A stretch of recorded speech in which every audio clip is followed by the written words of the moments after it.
right, and we are back. All right, and we are back. All right, and we are back. All right, and we are back. All right, and we are back.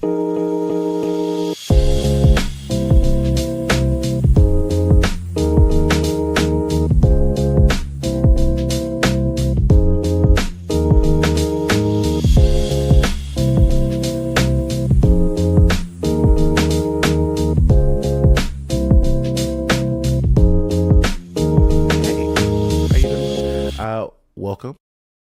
All right, and we are back. And today we're back with another reaction video. And this one is made by our good friend. The first time I've ever watched a video, though, of chat history. First video I've seen from them, so we're going to check this out. This looks very interesting. As you guys know, I love history. And this one here looks interesting because it's called You Wouldn't Survive in Ancient Egypt. Now, I believe I would survive in ancient Egypt as well as every other time in existence because I'm personally amazing. Now, I don't know about you guys. Some of you won't survive in ancient Egypt. You know, you wouldn't have done it. Like, I'm sorry. There's people who would and people who wouldn't. I probably would have been like, you know, one of those like rags to riches stories where I became a pharaoh after like starting off as like some random guy or so. You guys know. But yeah, that's just my story. So we're gonna check this out. If you haven't already, make sure you subscribe to History Chat or Chat History. Do apologize about that. Make sure you subscribe to Chat History. Link will be in the description below, guys. And if you haven't already, make sure you like, comment, and subscribe to this channel because you never know what we're going to do next. Literally, you never know. And with that being said, I do have to give you guys a little bit of a warning. If you guys don't like, comment, and subscribe, more importantly, subscribe, YouTube will come through that door right over there, and they will chat history. You wouldn't survive in ancient Egypt. Well, now you've done it. You fell down a weird witch's wormhole and landed yourself in ancient Egypt. So, can you survive? Let's find out. Guys, I already told you the answer is yes, but can you survive? Oh my gosh. Hold on, that was funny. His wormhole and landed yourself in ancient Egypt. I gotta see it again. Guys, I have to see it again. Can you survive? Let's find out. That was funny. That was funny. Comedy. The first thing you might ask is, which ancient Egypt? Because the entirety of ancient Egypt spanned across several thousand...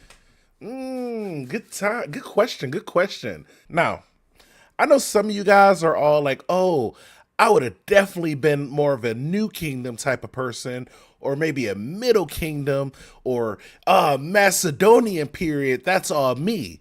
But I'm here to tell you, I am one through all, from Roman and Byzantine Empire all the way back down to the pre-dynastic. I'm a pharaoh in every single one of them. I'm gonna listen to what he has to say. But again, comment down below which one of these do you think you'd be most suitable for. Now again, I'm gonna just I'm gonna just random pick right now. Old Kingdom. Okay, bam. I'm perfect in the Old Kingdom. But again, I would have survived in every single last one of these. Trust me. I have my ways. I got my tactics. I would have been like, yay, yeah, bro, what's going on? Pharaoh me, please. They would have been like, sweet. You got it, bro. Thousands of years with quite a few different eras. Let's go with, the iconic New Kingdom, the height of Egyptian power and influence, and the most documented for research purposes. I knew you guys were gonna select New Kingdom. Not you guys, but in the video. You know, I figured, oh, well, yeah, New Kingdom. It seems like a New Kingdom type of guy. Again, I don't care which kingdom. I like them all. I would have been Pharaoh. Convenient. Since you made it to this video, I'm going to assume that you're not a literal mouth-breathing, knuckle-dragging, fragile infant. So you can give yourself a pat on your freshly whipped back, because you've already survived the hardest part. Childhood. Being a kid wasn't easy. Since they didn't have any fancy beeping machines to hook moms up to and keep babies alive, infant mortality rates were extremely high. Yeah. 20 to 50% of babies didn't make it out the womb. Okay, now that is just luck of the draw right there, but I would have survived that. You survived being born. Next up was surviving the world. Much harder. With things like disease, hunger, and other environmental factors out to get you, I get that. it's not going to be a stroll through Easyville. Guys, I'm hungry right now. I'm good as far as disease. My body, it'll beat all the bacterias and stuff. Sickness be gone. And the animals and stuff, they'll just be like, bro, I'm not even about to attack you, man. You're too cool. I mean, some of these kids look so frail you could practically see their blinking health bar. Hang in there, guys. Oh, bummer. Your main duty as a kid is to help out the family that brought you into this world. We're talking chores, taking care of your siblings, protecting the farm, learning the family business, everything necessary for survival. As far as food, it's whatever mama and papa could scrape together, which is mainly bread, milk, fruits, and veggies. Ever have half an onion on dry bread with warm milk? It's actually pretty disgusting, but it's what keeps you growing, because You guys ever tried this before? I never tried this. I'm honestly, warm milk by itself, that don't even sound like something I've ever even attempted by like just unless there was chocolate in it. You know, if I was making chocolate milk, see, they were one step away from something really good there. And that actually sucks. Honestly, obviously they didn't have like chocolate and stuff in ancient Egypt, but like just think if they did, they would have already been having warm milk to put it in. Like they was kind of one step ahead of the game. As far as onion sandwiches, an onion slice on top of a piece of bread, that don't sound the best. I will be honest, that don't sound the best, but I do like onion. And you could like put the bread in like, you could toast it, just get a fire going, toast the bread up. If you got a little bit of honey or a little bit of like butter or something, I'm sure they had butter back then. You could have spread some butter on there. The onions might not be that bad. They're like one step away on both sides. If they would have like got some meat, and added it onto the bread, now that's an open faced sandwich at that point. Guys, Egypt was one step away from a really still interesting meal. An open faced sandwich and the chocolate milk, hot chocolate at that. I don't know if that really works, but it does sound better than onion bread and hot milk. Personal opinion. That's just, some people may prefer this. Because if you don't eat, well... And hey, if your papa has a high enough fishing level, he could bring home a pretty sweet catfish to tear into. Get that protein. Your mother, assuming... See, I would be the one, I would actually go grab the catfish. Even if I'm a kid, I'm still just going out there with some type of like spear or sickle or some type of sword. And I'm just going over to the water and I'm catching the fish. And then when the gators eventually come out, like the crocodiles and stuff, that's when I get the big meal for the full family. And that's not a technique that everybody could use. Obviously, y'all death counts will be going up and up. I would just be having a lot of good meals. She survived slopping you out of her belly, would feed and care for your ungrateful ass. But none of that is applicable since you just got... That kid look a little too old to be breastfeeding now. This kid looks a little too old for this now. Of her belly, would feed and care for your ungrateful ass. But none of that is applicable since you just got orphaned by the space-time continuum. Before we take a look at what to do next, let's see where... Wait, I'm not even born. I'm coming from my current time. See, okay, guys, I misinterpreted the video. I was in my interpretation born in ancient Egypt. I am now being myself going back to ancient Egypt. Guys, I'm about to be Pharaoh in like 2 days. It might take a week at longest, but it will be soon. You're going to reread your history books and be like, oh my God, that guy's face looks so familiar. Yeah, he made that ancient Egyptian YouTube channel and got super popular. They were like doing all the hieroglyphs and stuff, talk about subscribe, like, comment, all the stuff. They didn't know about it. And then he invented ancient Google and it was like, oh my gosh, he's so anciently rich. Oh my god. Where you would fit in the grand scheme of society, because everyone has their place. Ancient Egyptian society worked in a hierarchy with rich and powerful guys at the top. Hey, guys, that's me. Where do you guys land on the chart? Comment down below. Where do you guys land on the chart here? Obviously, I'm somewhere around the top. I think I'm like the top. I'm gonna see what else is there, but I'm definitely like towards the very top. and everyone else at the not top. So really no change from the modern world. The head honcho Sounds around right. these parts is the pharaoh. He's the divine king, and whatever he says goes. Subscribe. Yeah. Just under him are Guys, you hear that? You gotta subscribe.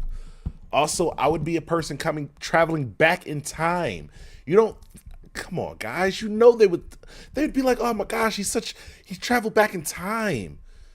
Bro. his closest bros in a And I know about history. I would give them an advance warning about something that was gonna happen. Like I'd just be like, oh man, what year is it? negative 6,000. Watch out for these people over here to the right. I don't know. There's some people gonna be coming around from, over there, over those mountains over there. Be careful. And then they're gonna be like, oh man, he predicted the future. He's like a wizard as well. But not like we should do something about this, but like we should just like worship him type of stuff. Crazy. advisors. Then we have an educated and skilled middle class, and then a laboring lower class with slaves and servants at the bottom, which were usually foreign prisoners of war. Since there's a 95% chance that you'd stick out like a turd in a punch bowl amongst a well-tanned, weird-talking population, you'd probably be captured and sold into slavery. Tough. Yeah, that's most people. Honestly, that's how most of you guys would end up. Insane. And I would feel bad. And if we all went back together, I would actually save a lot of you. But obviously I can't save all of you. I still got to be a pharaoh. But for most of, I would save you guys. The day ones, you guys are getting saved. You know who you are. All the day one subs, you guys are definitely getting saved. Unfortunately, some of the unsub people, if you just watch the videos but you don't sub, I mean, I'm sorry, I want to save you. I just, my hands are tied. I've only been pharaoh for so long here. You gotta give me a break here. But the rest of you guys, day ones, you guys are definitely getting saved. Break, outsider. But let's assume you can convince the xenophobic guards that you're one cool dude. Hey, I'm one cool dude. Yeah, that's me. It worked. Time to get a job. Yeah. Since you can't speak Wingdings 3, you're gonna have to prove your worth through manual labor. So here's the thing. I'm going to teach them English, guys. Like, I know it's going to be like not the easiest thing in the world, but these people from ancient times are smart. They're not like unintelligent people. They're going to learn it. I'm just going to give them the quick ABCs, 1, 2, 3s really quickly. I'll be teaching them English, and it'll, and some people don't even think my English is, perfect. And for those people, I just got to say, like, you don't know what you're talking about, but also you don't know what you're talking about. Luckily, there's plenty of my English is so perfect. job to choose from, like farming, and over 90% of all ancient Egyptians were farmers, so there's plenty of friends and rivals to be made. See who could grow the best onions or whatever it is farmers did for fun. Finger each other's cabbages, I don't know. Whoa. But your absolute best friend is the Nile River, which is your #1 source of delicious brown water for your crops. Just don't taste test it. Thankfully, the application process to work on a farm is no more than moving a rock from here to there. And with your stellar gamer build, you can easily get the job done. Just remember to lift entirely with your back. As a bonus, you can read and write, not in hieroglyphics, but in cooler things like letters and numbers, perfect for taking your own notes. You're hired. Now you can get to work and earn that bread. But since the Persians haven't invaded yet and introduced proper currency, you'll be working for literal bread. So you slave away for months on Bahir's family wheat farm, eating your brown bread and sandy beer dinners while sleeping on a filthy, crusty, dusty dirt. See, and guys, this is what I don't like. I'm not the biggest fan of capitalism, but I'm going to introduce capitalism to the ancient world. And that's going to be a big thing. It is going to change society. It's going to change history. And it's not going to be like your, ancient capital. This is going to be modern day capitalism that I'm bringing in, guys. And the ideas are going to be so incredible. They're all instantly going to love them. They're going to be like, oh my gosh, this guy, he's so incredible. You guys know how like Trump supporters are? That's literally how, like, that's how I want my guys in ancient Egypt to be. Like, we're going to do that, but like it's going to be for me. I'm going to be like, make Egypt great again guy over there. So like, you gotta like it. People are gonna love it, guys. Um, Free healthcare. I don't know about that. It is what that is what it is. But as far as like marketing and capitalism and making sure that I get a lot of money and stuff like that, like I'm not getting paid for bread here, guys. I'm going to be bringing in coins. I'm going to be making dollars, ancient Egyptian dollars. But again, I'm going to use some of that to save some of you guys from the slavery and stuff that they're going to instantly put you in. The subscribers. Make sure you subscribe. Floor. Watch out for snakes. They bite. Day in and day out, you swing your sickles and your hoes, dreaming about the hoes you left behind, taking extra caution not to get too distracted. Looks like you cut off Bahir's arm. Bahir will remember that. It's then you look down and notice some squishing between your toesies. The ground's getting rather moist. The Nile's flooding, you say to no one. After you finish fighting off the invading river rats using your +7 strength copper sword, it's time to pause the farming grind and try your hand at construction while the Nile does its thing. Hey, river rats, though, looks like y'all got some meat. That's all I'm going to say. There's some meat on the table for dinner tonight, so it's not all bad. Oh look, the pharaoh wants you to help build a new pyramid. Lucky you. Since you have countless hours placing virtual cobblestone under your belt, this sounds like a pretty sweet gig. Just keep an eye out, because sometimes it's not yourself that you need to watch out for. Daily labor is just part of your worry, though, because you still have disease. Guys, I already told you about disease. I'm good on that one. I'm gonna beat all the diseases. Especially I'm coming back from today, so I got all that modern anti-disease stuff. I'm good. I'm not gonna have to worry about anything. I'll just make sure to maybe malaria. I might have to worry about that, but I'm not really. I'll be good, guys. I'll be okay. I'm gonna have the off spray, off spray. I'm gonna have that. I'm gonna have the off. It's gonna make no bugs. Diseases, like slaves, are the hot and trending collectible at the time. You could even trade them to your friends if you're feeling generous enough. I got trachoma. Well, I've got first edition smallpox. Check it out. With your 21st century wrinkle brain, you know that you need to keep clean to prevent disease. So you take a dip in the Nile to wash your many crevices. No. Just downstream of the laundry, which is downstream of the town's dumping grounds. Uh-oh, looks like you picked up a friend. A parasitic flatworm went and crawled up your roundworm. And now you have schistosomiasis. With that comes a fever and aggressive diarrhea. And since we're in ancient times, you know what that means. But little wriggling Guys, don't bathe in the Nile River. That's going to be the first mistake. You invent a water filtration system. That's going to be the big thing there, guys. You guys, some people aren't thinking ahead where you have to realize you got to invent the things first. So invent filtration systems, and I know what you're thinking. But I don't know about inventing filtration systems. Guys, all you need is a couple of things that you can filter out water, and you can make a shower and stuff. I would invent showers. They would be like, whoa, we've been doing weird baths or something. I'm like, no, guys, water comes down, put the water into the top. It filters through all the sand and the charcoal and all the other stuff. You just need a couple of things. You can do this in nature.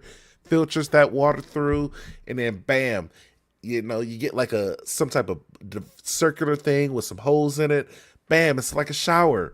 Boom, they're getting hit with shower water. They're like, oh my gosh, I never felt this feeling before. It's like rain, but controlled. And I'm like, yes, this is why I'm in charge, guys. Listen to all my plans.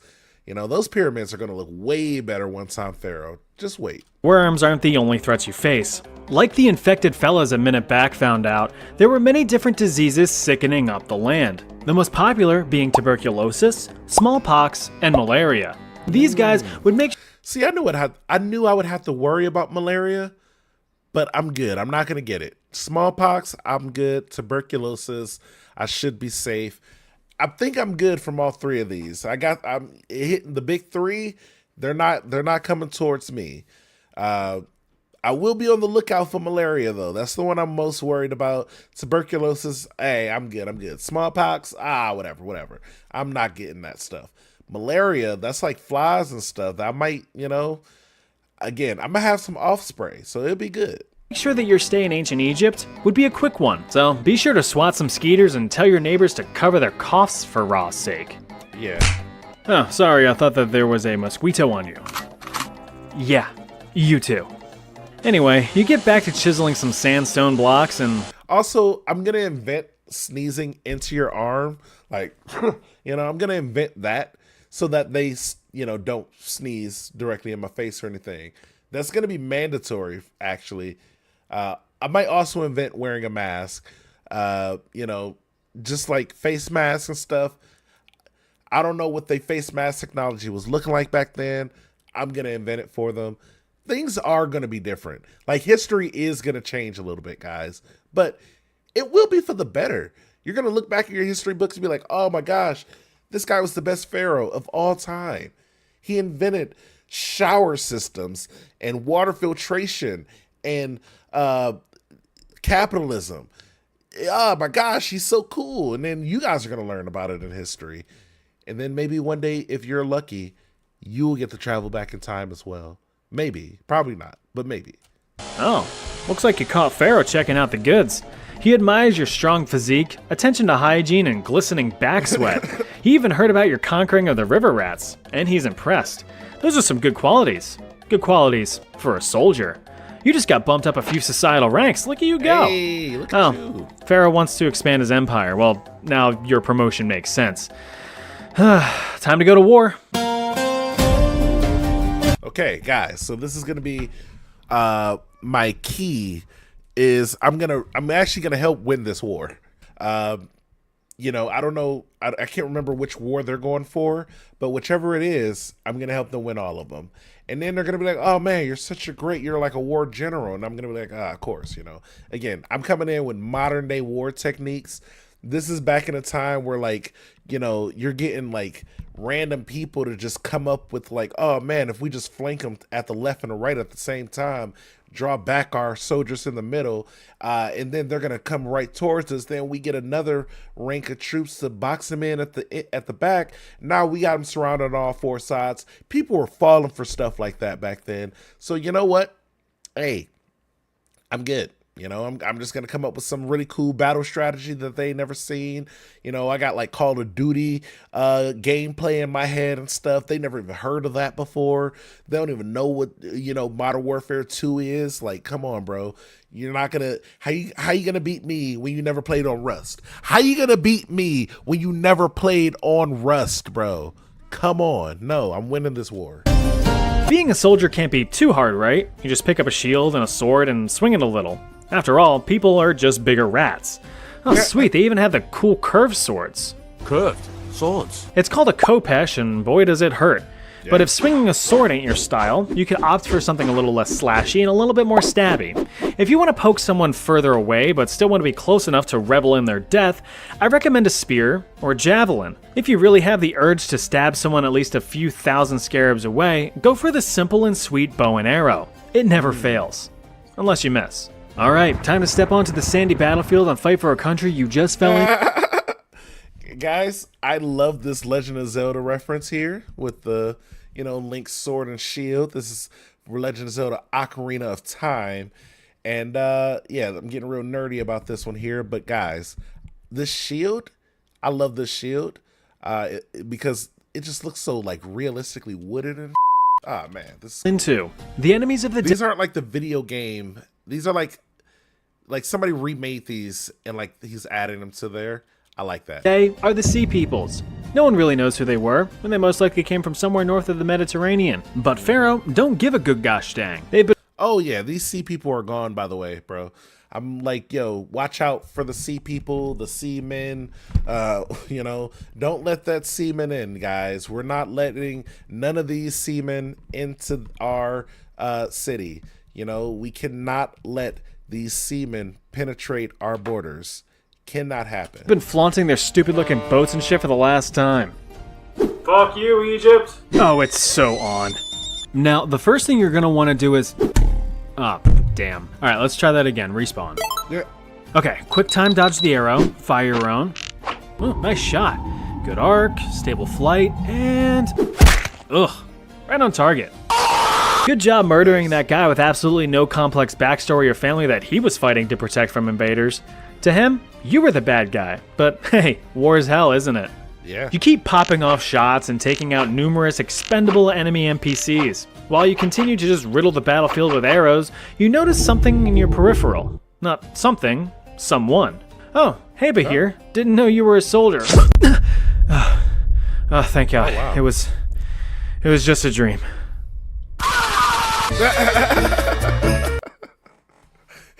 Hold on. One more time, guys. One last time. This was hilarious. It was just a dream.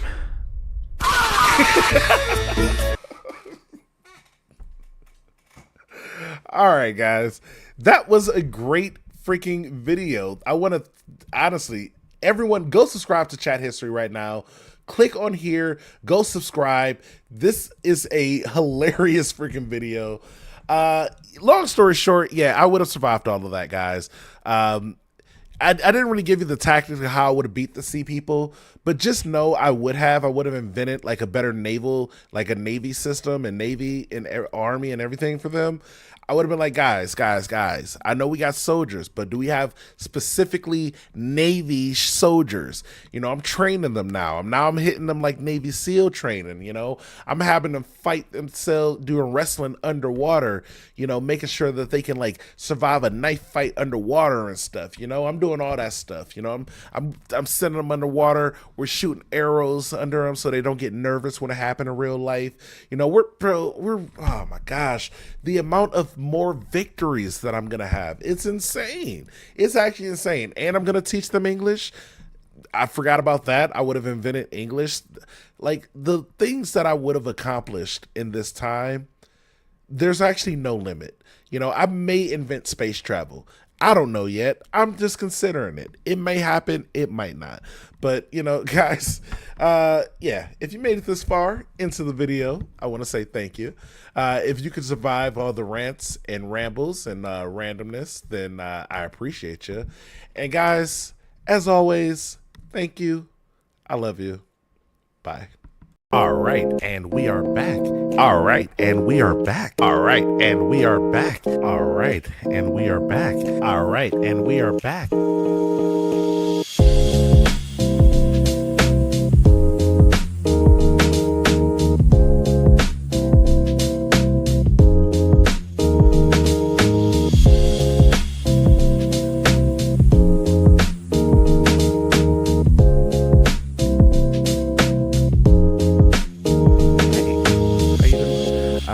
Welcome. All right, and we are back. And guys, today we're back with another reaction video. This time we're actually going to be reacting to another video by Chat History. Now, if you guys remember, last time I actually explained why I would survive in ancient Egypt. Since there's a 95% chance that you'd stick out like a turd in a punch bowl amongst a well-tanned, weird-talking population, you'd probably be captured and sold into slavery. Tough. Yeah, that's most people. Honestly, that's how most of you guys would end up. Insane. And I would feel bad. And if we all went back together, I would actually save a lot of you. But, you know, obviously I can't save all of you. You know, I still got to be a pharaoh. But, you know, for most of, I would save you guys. You know, the day ones, you guys are getting saved. All the day one subs, you guys are definitely getting saved. You know, unfortunately, some of them, you know, unsub people, you know, if you just watch the videos but you don't sub, I mean, I'm sorry, I want to save you. This is going to be a similar case here because this time I'm going to be proving why I would survive in the Oregon Trail. Now, I know some people are saying, how would you survive the Oregon Trail? Oh my gosh, you wouldn't survive. Guys, I already beat the game. So it's like, I already got the tactics in my head. I already know how to do that. You know, that's the easy work. So guys, yeah, we're going to be getting into the video. It's going to be a good one. It's called Why You Wouldn't Survive the Oregon Trail. But again, I 100% would survive the Oregon Trail. Now, guys, I also just went to a family reunion recently. Emma, you know, my great grandmother, Emma, right here. All her children, you know, including my my very own grandfather, you know. Shout out to John Rucker. Can you guys see it? Can you see John? There you go. There you go. So yeah, guys, I actually like the shirt too. That's why I'm wearing it on this video. And I had a good time. Now, does that mean I'm going to be going out to hang out with my family all the time from this point on? No. It does mean that I had a good time, and that's the most important thing. And guys, for you, if you have a good time, the most important thing for you is to like, comment, and subscribe to the channel. You never know what I'm going to post up next. I'm going to start posting a lot more of the science, religion, the history. Get back to the roots of the channel of variety, you know? So yeah, guys, more on the way is coming soon. And with that being said, make sure you also subscribe to Chat History. Link will be in the description below. Hit that like button down there, subscribe button over here for him and for me. You know, cool things happen. It changes your life, guys. You literally, you look right here, you hit that like button, bam. And then you go right around here, you hit that subscribe button, bam. Life changed, you know? You're getting great content all the time. So with that being said, guys, I do have to mention this one last thing. You know, obviously YouTube makes me say this, but it's the whole, if you don't like, comment, subscribe, YouTube will, and this is serious, guys, YouTube will come through that door right over there, and they will. Why you wouldn't survive the Oregon Trail. Video sponsored by Incogni. All right. Oh boy. I love the Legend of Zelda scream there, guys. I'm a huge Zelda fan, by the way, so I just love the little things you hear in these videos. Looks like the witch got you again. This time, you gracefully land in Independence, Missouri in the mid-1800s. Okay. Everyone's packing up and moving out west to seek their fortune in greener pastures, and you don't want to get left behind. Think you have what it takes to blaze the trail? Let's find out. Let's go. Since you've just been thrown into this reality, you're only as good as the skills that you can provide. As we all know, there's only 3 kinds of people in this world: bankers, farmers, and carpenters. Okay, so I think I'll be the banker. Nothing else. And thanks to good old democracy, you are now, a crafty carpenter. Okay, so I would be like a carpenter slash banker. I would build the bank. Super easy, guys. Just build the bank with your carpenter skills and then use that to translate over to banking. You know, you get 5 pieces of wood plus another 5 pieces of wood. You got 10 pieces of wood. It's the same as running a bank, guys. You know, prove me wrong. You enjoy getting hammered and occasionally nailed. You've got some solid survival stats and decent savings. Good choice. Now this is you guys though. Again, this is you guys. And occasionally nailed. You've But, got some like, solid survival my survival stats and decent skills savings. would probably, and my savings would be a little bit higher. And my survival skills, like for my crafting personally, is probably like 75.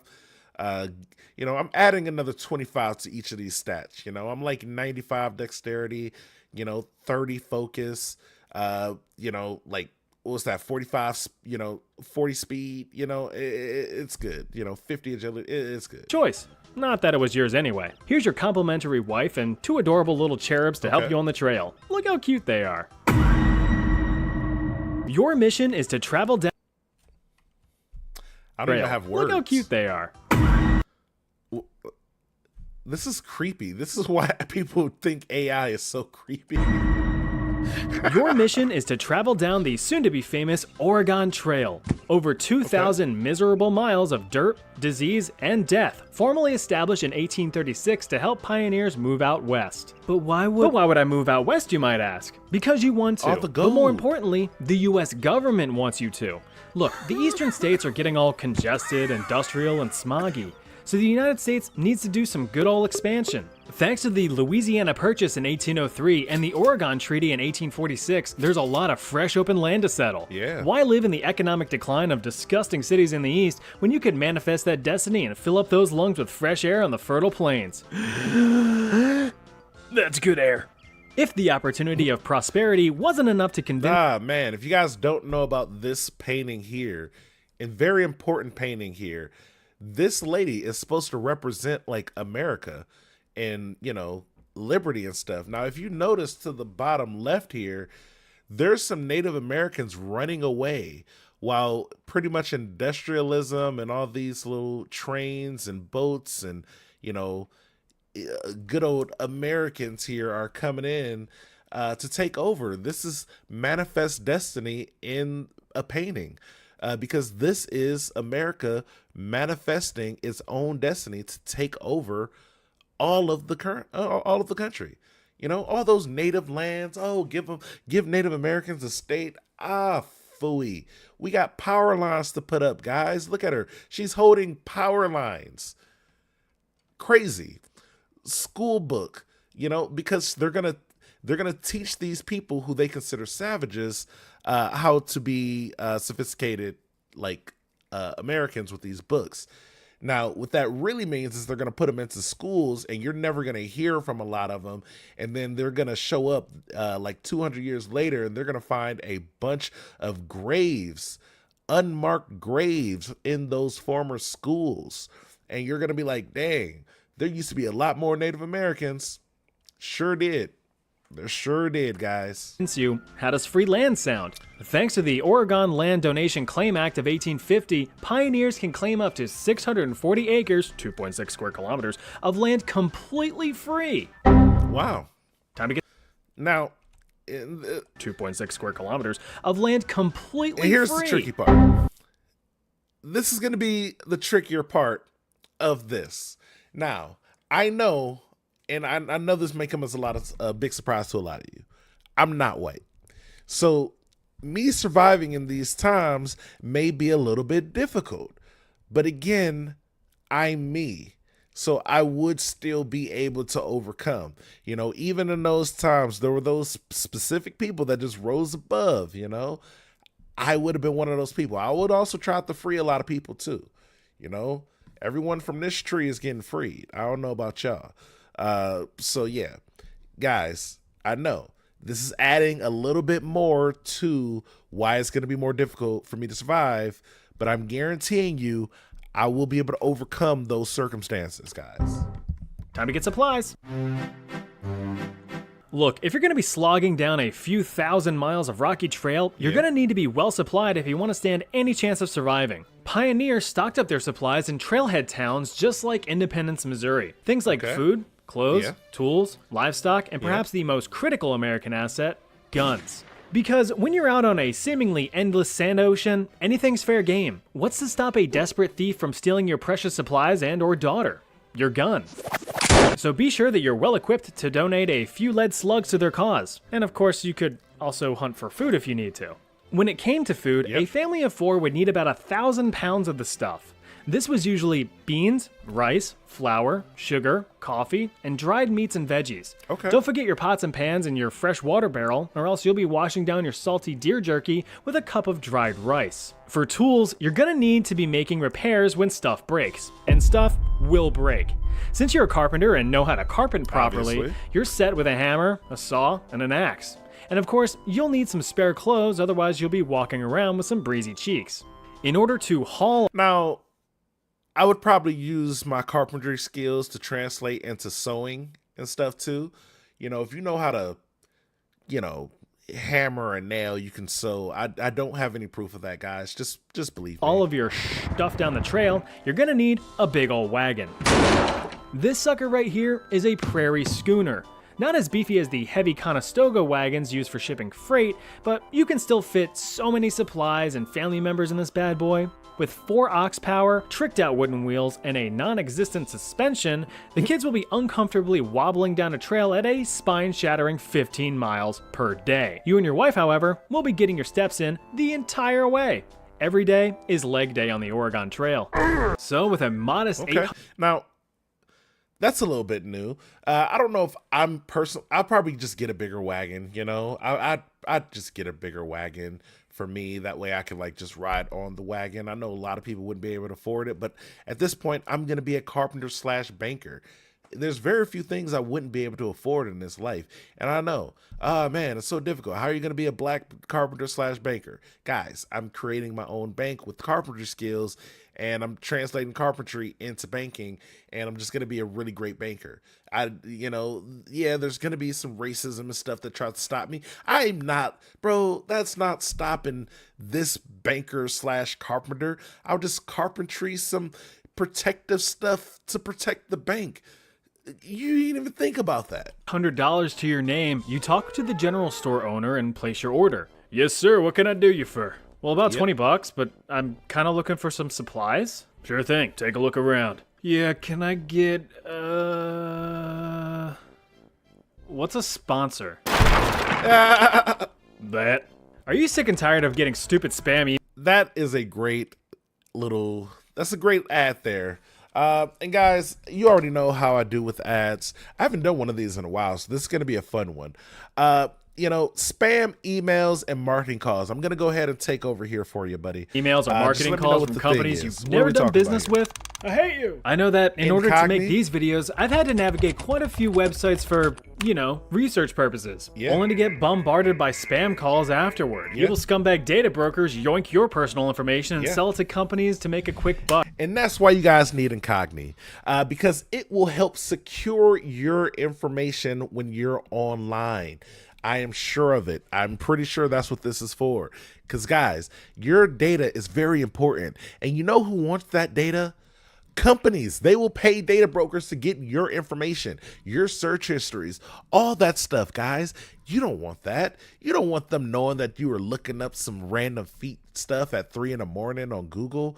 You don't want to, and you think incognito works, but they still get that, guys. They're gonna learn, and you're gonna be getting random shoe ads on all your stuff recently, and that's just not cool. You only wanted to look at feet for random purposes at 2 in the morning. You were not looking for shoes. So guys, stop that from happening with Incogni. Important stuff like your email address, your home address, your shopping habits, even your legal name. Don't look at that. Legal name. They're trying to sell all of that stuff to people, guys. They trying to make sure you get all those random phone calls to your cell phone at like 3 o'clock in the afternoon. Most of you are at work. Some of you don't have jobs. So you guys should answer that phone. You don't know. There might be some good opportunities there. But for everyone else, you guys need to avoid those phone calls even happening. You have jobs to go to, guys. But you can fix that. The truth is, we all have a legal right to politely request that these companies remove our information, but that requires a lot of paperwork, which can take years. A lot of paperwork. And that's where Incogni comes into play, because they're going to look at all the paperwork. They're going to be like, you know what? I'll make that phone call for you. You know how when you were a kid and you didn't like making it was like, oh, my mom's making a doctor's appointment for me, and then you become an adult and all of a sudden you got to make your own doctor's appointments. This is like that. They're going to go through. They're going to be like your parent. They're going to make that appointment for you. They're going to do the things that you don't want to do as an adult, and they're going to do it in a better way than you could have done as that same adult. Literal years. That's where Incogni comes in to scrub all of your... They're going to save years off of your life, guys. Honestly, you can't afford not to do it. Incogni. They're going to scrub your history from the internet. They're going to make sure, did you want that person to have your information? No? Get it on out of there. Personal details off the internet. Their legal team forces these companies to delete your personal information from their servers. When I signed up, their legal team is beating the crap out of these data brokers. Incogni showed me just how many companies have been profiting off of my identity. Tell them. Nice. Nice. No, wait, that's not nice. Within the first... No, it's not. It's kind of nice, though, because the number. But, outside of that, it's not. But they're going to be looking at all the people who look at your information. They're going to be like, hey, you sure you want that? Are you sure about that? And then they're going to be like, you know what? Get on over here, guy. We're going to make sure you don't sell this person's information again. First day, Incogni had sent out 127 requests to have my data removed, with 71 already being completed. Now my phone is back to being completely silent, returning me to my void of unending loneliness. Thanks, Incogni. Nice. So if that sounds like a good deal, I've got an even better one. You can support the channel by signing... Guys, go to his channel. The link, again, is in the description below. Go to incogni.com/chat history. Now, you're going to use the code chat history. Now, it's one word. It's chat and it's history. Those are 2 words, but you're going to be combining them into one word called chat history. And that, my friends, is going to give you 60% off of the Incogni services. Now, guys, that means you're only paying for 40%. and they're going to be getting 100% of your information off. So really, you can't afford not to do this. You're actually losing 60% of the theoretical money by not doing this, because you're going to want to do this. Again, you don't want that information out there. Those brokers, they're looking to sell the crap out of that information, and you are going to be the victim of that unless you get Incogni. You know, incogni.com/chat history. That's / and not the backslash. I know they look different, but you have to look on the way it's leaning. If it's leaning towards the right, that means it is / guys. So make sure you go to chathistory.com incogni.com / chat history. Put in the code chat history. Get 60% Up today using code chat history at Incogni. 60%. 60. I love you. So can I just get one of everything? Yeah, I'll ring you up. You better get used to that wagon, because you're about to spend about 6 months in it. This is the theme from Legend of Zelda. This is when you get into like Hyrule. Got almost 2,200 miles of trail ahead of you, but you're not alone. In fact, over 400,000 other pioneers are also making the trek. Just don't make too many friends, because you'll end up burying some of them along the way. About 10% of those who hit the trail ended up really hitting the trail. For better survival stats, many families opted to form traveling caravan groups consisting of dozens of wagons to support each other. But having so many people around inevitably led to disagreement. Yep. Hey, can you pass the beans? I don't know, can I? The fuck's your problem? So in order to avoid Yep, those are the type of people that get shot right there. Because, it's the West, it's the old times. You're just being annoying like that. Those type of people don't really survive. All you people who love being super annoying on like Twitter and Reddit, y'all not surviving the Oregon Trail, buddy. I'm sorry. Now that's death number 2 for you guys, but I'm still alive. Sending into complete chaos, leaders and officers were elected to direct the caravans, laying out agreed upon ground rules dictating what to do in certain events. So if grandma slips and takes a wheeler 50 to the spine, we all know who gets all of her stuff. Yep. Enjoy those dentures. Proper planning gave you those. These concrete rules were designed to prevent arguments down the line. But, of course, humans will be humans. Yep. I just wanted some beans. But you're a simple fella who makes simple decisions, so you're probably fine, right? What could go wrong? Being on the road for about a month now, you've passed through a few forts and landmarks, and besides a few snakes and your son hucking some stuff off of the wagon for fun, things have been going pretty well. Huh. Well, time to put the carpenter skills to use and make repairs. Oh, yeah, I'm fixing While there's this some in a hurry. downtime, This ain't even a big problem right here. This is like, I'm fixing this within an hour. the family has an Like, opportunity to it's catch wood. up on some chores. Just remember to keep your guard up and avoid any, Hazards. Since your wagon conveniently broke down next to a freshwater spring, your wife is able to replenish the water supply before washing the farts out of your family's clothes. Meanwhile, your daughter feeds the oxen and your son laps up water from a brown puddle. Look at him go. Oh wait, that's not... No, that don't, bro. You're about to have dysentery or something now. We ain't even have time for all that. I'm sorry. I love the kid. He might get left. Not good. Your son is going to quickly learn about a little thing called cholera. You see, there Oh, were plenty even of worse. diseases Cholera, that plagued nice. the dusty trail, like mumps, measles, and the dreaded dysentery. But cholera was by far the worst. Contracted mainly from contaminated water sources where fellow pioneers expelled their evils, cholera could kill within hours and spread just as fast across an entire caravan. Symptoms included extreme nausea, vomiting out your front, vomiting out your back, dehydration from all the vomiting, leg cramps, restlessness, irregular heartbeat, glassy eyes, and perhaps the worst symptom of all, death. Yeah, that's Oh pretty my bad. god, he's dead! No. Now, again, I do have a feeling that my kid in this scenario would be a little bit smarter than to just drink random brown water. We just saw a freshwater pond. Your mom's washing and stuff in there. Now, I know that's going to make the water dirtier, but maybe go to the other side or something. I don't know. Like, bro, what are you doing here? Like, what are you doing? We got water. We got some fresh water. Why are you even drinking brown water? First of all, I'm teaching my kids about not drinking brown water. That's just weird. So if you're doing this, yeah, I'm sorry. He was already getting left. We got to bury you now. And I don't know if we really got time for that. He could just have cholera. Disease alone was the biggest killer on the trail, with estimates of over 30,000 deaths. So, best to avoid slurping down brown puddles. Yeah. Sorry, son. Not only were diseases a guaranteed add to the death count, but so were injuries. Even something as simple as a small cut could easily be infected, with the extent of medical treatment being no more than, put some whiskey on it. Your prognosis wasn't too promising. So when little Jimothy falls off the wagon and shatters both tibias, he's now the trail's newest speed bump. If you were afflicted by something, the best you could do was rest. Resting was crucial for pioneers. I love this Souls reference here. But guys, I would, again, and I know I've been saying this a lot, but I feel like you can convert those carpenter skills into being a doctor. So for example, you know how to cut wood.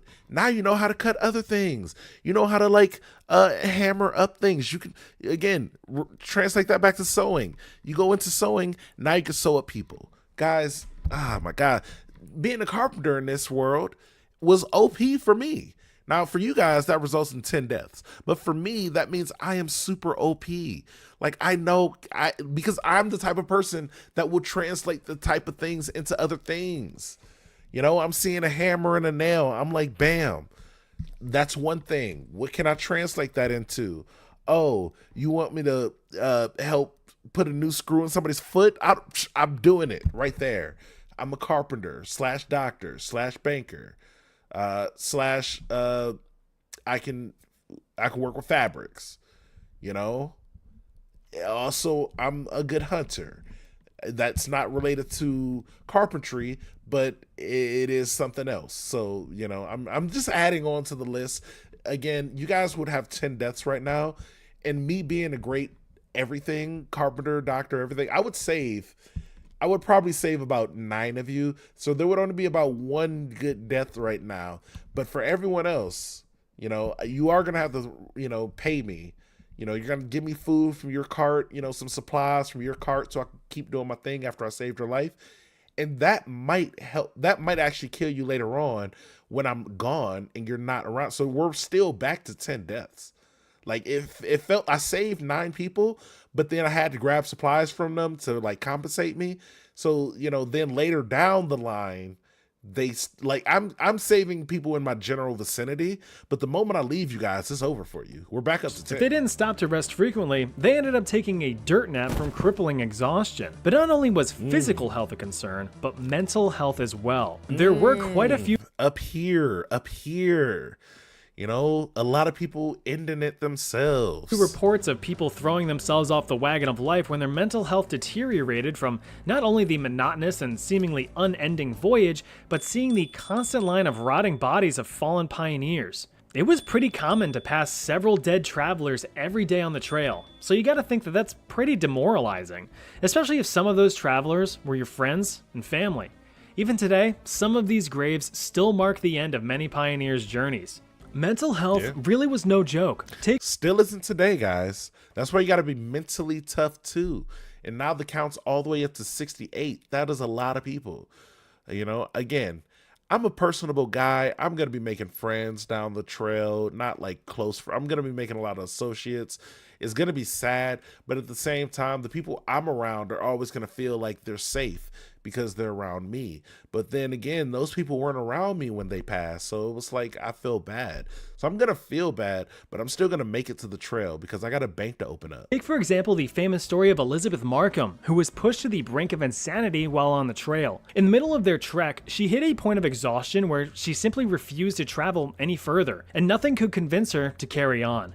After hours of failed encouragement, her husband and children were forced to abandon her and move on. After a while, her son was sent back to get her after she had rested.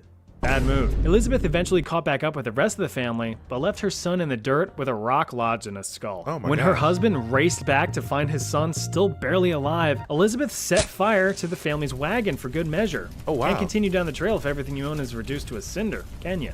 Not only were humans a danger to themselves, but so was almost everything else, especially nature. High winds, strong storms, blazing heat. Yeah, you got to think, you're in the middle of America, so now you're starting to get a lot of the crazy, you're in the tornado zone now, so you got to make it out of there quickly. Like if it's what's tornado season around, like is it like spring or summer? I don't even know when. We just had a tornado warning in Ohio. I'm in Cleveland. We had a tornado warning like a week ago. That was insane. Freezing nights, they all did what they do best. They happened. You also had to watch out for wildlife. Wolves, bears, snakes, coyotes, and buffalo. They were all... Now, snakes, those are probably the number one on my list because I just don't enjoy snakes. Bears, I'm getting the shotguns and stuff. I'm blasting all these things. Out to get you and your family. I'm But going thanks to old school firearms, American. humans were able to get them back. Okay. Also, I want to talk about this photo right here. This is a sad photo in so many ways because this also is a photo that represents the end of Native Americans in this country of America that I live in. I'm part Native American, from my father's side of the family. This stuff is very interesting to me. So one of the presidents, and I believe it was Andrew Jackson, actually told people to go and completely kill all the buffalo because buffalo roam, and that's how that goes. But also the Native American tribes, a lot of them would roam with the traveling herds of the buffalo. So they would make sure to kill just enough buffalo for them to survive, but they would keep the herd. The herd itself will still be. So that way the herd can repopulate, the herd can move and travel, and they travel along and stuff like that. Now, the government realized that was very critical to the lifestyle of these people. So they paid people for every head. So they made sure people were just hunting buffalo, not because they needed to, but because they knew the Native Americans needed the buffalo. And they were just trying to once again take down their way of life and culture before they converted them over into the American system. Again, those schools I talked about before, that was around the same time. So imagine they take away your whole way of living, they put you in these schools, and then the same thing that's happening to these buffalo is what happens to the people who go to those schools, most of them, It's unfortunate. You look at this photo, what's this? A bunch of skulls. What did I say earlier? A bunch of unmarked graves. It's literally the same. It's crazy tactics. And think of how many buffalo this is. Think of how many, if each one of these is one buffalo, think of how many buffaloes represent this whole photo. This guy's holding one in his hand, but all these are other ones. Those are thousands upon thousands of buffaloes that just got taken out right here. This may be 1 million buffalo right here for all we know. This may be I'm guessing this is over 100,000 buffaloes right here. Buffalo skulls. That means a lot of buffaloes are gone, guys. And what do you do? How do you come back from stuff like that? That's why this is so sad, because this represents almost the complete death of a society, a culture, and a way of living. And, now we wonder why there's so little Native Americans around. Especially, I wonder whatever happened to the state of Indiana. If you ever learn, just look up why it's called Indiana, guys. I just want you guys to look up, do some research, comment below if you know why the state of Indiana is called the state of Indiana. And now think of why it's so messed up. For that, the schools, all the stuff. The photo we're looking at right now. Again, look up why Indiana is called the state of Indiana. the buffalo. That's going to piss off some Native Americans. Speaking of which, there's often a misconception that Native Americans were a constant threat. Not true. No. In fact, quite the opposite. Native outposts were extremely useful trading sites because Native Americans are good people. Oh my gosh, it's so frustrating because they were constantly helpful. Replenish food and other supplies. Natives also served as experienced tour guides, escorting some pioneers through rougher terrain like forests and rivers. Granted, there were a few deadly altercations between pioneers and natives, usually a result of pioneers being paranoid and shooting at natives unprovoked. About 800 natives and pioneers were killed thanks to sheer stupidity. Oh well, the wagons repaired, so... Yeah, because I don't know if you guys know this, but it's not even just Americans. People are dumb. So let's say you meet 10 people. You go out in the world, you meet 10 people. I promise you, 7 of them are dumb. And if you can't figure out which 7 of them are, you're one of the 7. You know, it's like 3 smart people for every, 10 people around. You know, the numbers are incredibly low. You know, the numbers for like people who just do dumb stuff and, just say like it's crazy. There are a lot of dumb people in the world. Time to get back to it. You know a lot of them. You continued traveling on for a few more months, passing by more forts and giant rocks, but I love how many Legend of Zelda references there are in this. There are so many Zelda references in this video right now. things have been pretty quiet. Wait, why is everything so quiet? Oh, yeah, your family. They're probably fine. You then No. break out of your reminiscing when something catches your eye in the distance. There it is! The end of the line and a ticket to a new life. Oregon City. That's in Oregon. All that's left between you and salvation is a huge freaking river. The Columbia River. You can't exactly cross it, so you're gonna need to ford it. You waterproof your wagon, but you still need a raft to hold everything. Yeah, this is where carpentry skills come back into play. Again, I'm an expert carpenter, banker, doctor, sewer, all the things, hunter. This is going to be light work right here. This one river, all I got to do is cross this. Oh, but building a sturdy Breeze. enough raft is just gonna be impossible. No, is not what for a me. non-carpenter would say. Exactly. Boom. It's river time. Let's go. Let's go. Let's go. This river ain't nothing. I mean, that was the one. I would have avoided the rock. You guys may not have avoided the rock, but I would have avoided that. That's for you. Game sucks. Oh, that's much better. Yeah. So, yeah, guys, I think I thoroughly explained why I actually would have survived. I actually enjoyed this Why You Wouldn't Survive series and me explaining why I would survive because it actually brings into perspective why you guys wouldn't survive and why I would. That's what it does for me. It helps me realize why I'm so great. And, again, I would like literally help as many of you guys as I could. But I'm only one guy and I know I'm surviving. So I can't be brought down by everybody, but I will help as many people as I can. Guys, this was another great video. Shout outs to Chat History. Make sure you guys subscribe to Chat History. Like, comment, subscribe, all the stuff, all the good stuff, guys. He makes incredible content. And honestly, I'm super I can't wait for him to do another one of these because I'm gonna be here and I'm gonna be telling you guys why I would survive because you can't even disprove anything I said in the video. It was so perfect. It was so reasonably explained. There was no hyperbole or anything. It was just straight up just like, oh my gosh. Now that I think about it, he would be able to convert all those carpenter skills into every other life-saving skill needed in the Oregon Trail. I know some of you guys don't think about it. Some of you guys are like, oh man, I don't think you can convert being a carpenter into being a doctor. But then again, look at you guys not being a carpenter / doctor / banker. I'm just saying, if anybody out there who's a carpenter / banker / doctor, let me know.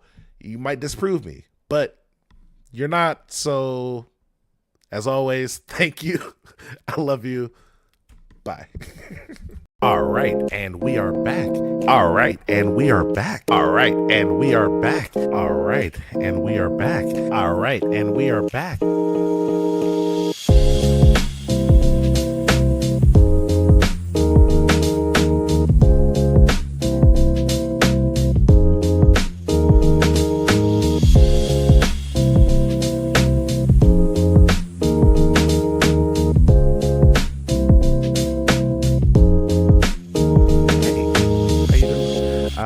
Welcome. All right, and we are back. And today we're back with another reaction video. And I feel like we're definitely turning this into a mini series here. But we're back with another chat history video. And this one is why you wouldn't survive in ancient Greece. Now, once again, I am about to prove to you why I actually would survive in ancient Greece. And I would actually try to save some of you. But I do have to save the ones who subscribe. So make sure you guys like, comment, and subscribe to the channel. And if you haven't already, make sure you also subscribe to Chat History. He makes incredible content. I love the content here. And yeah, I love the back and forth we're going with here. He's making the videos because he knows that I would actually survive. That's why he's saying you wouldn't survive. He's talking about you, not me. So if you haven't already, make sure you go check out Chat History. Link will be in the description below, guys. But yeah, let's go ahead and get right into it. I love these videos, but I do have to mention this. I mean, I rarely ever say it, so I do have to bring it up at least once. If you guys don't like, comment, and subscribe, more importantly, subscribe. That's the most important thing. YouTube will come through that door right over there, and they will chat history, why you wouldn't survive in ancient Greece.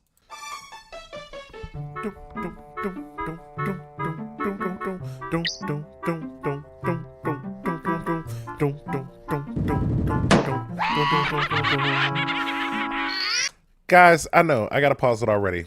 I love the Zelda references. Again, shout out to Chat History. It's like he makes the videos for me.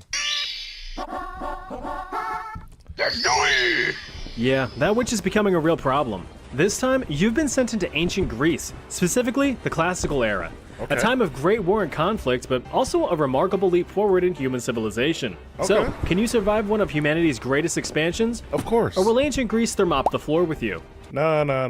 I got this, bro. Don't worry, I got this. Let's find out. Greece's classical period began in 510 BC when Athens fell and broke its Hippias, and ended in 323 BC when Alexander was no longer great. As an act of kindness, you've been sent to the funny year. But there's nothing funny about needing... Hey, guys, if you know me, you know this is the year I succeed. So, like, hey, I already got a plan. Bro, I'm about to be so good in this year.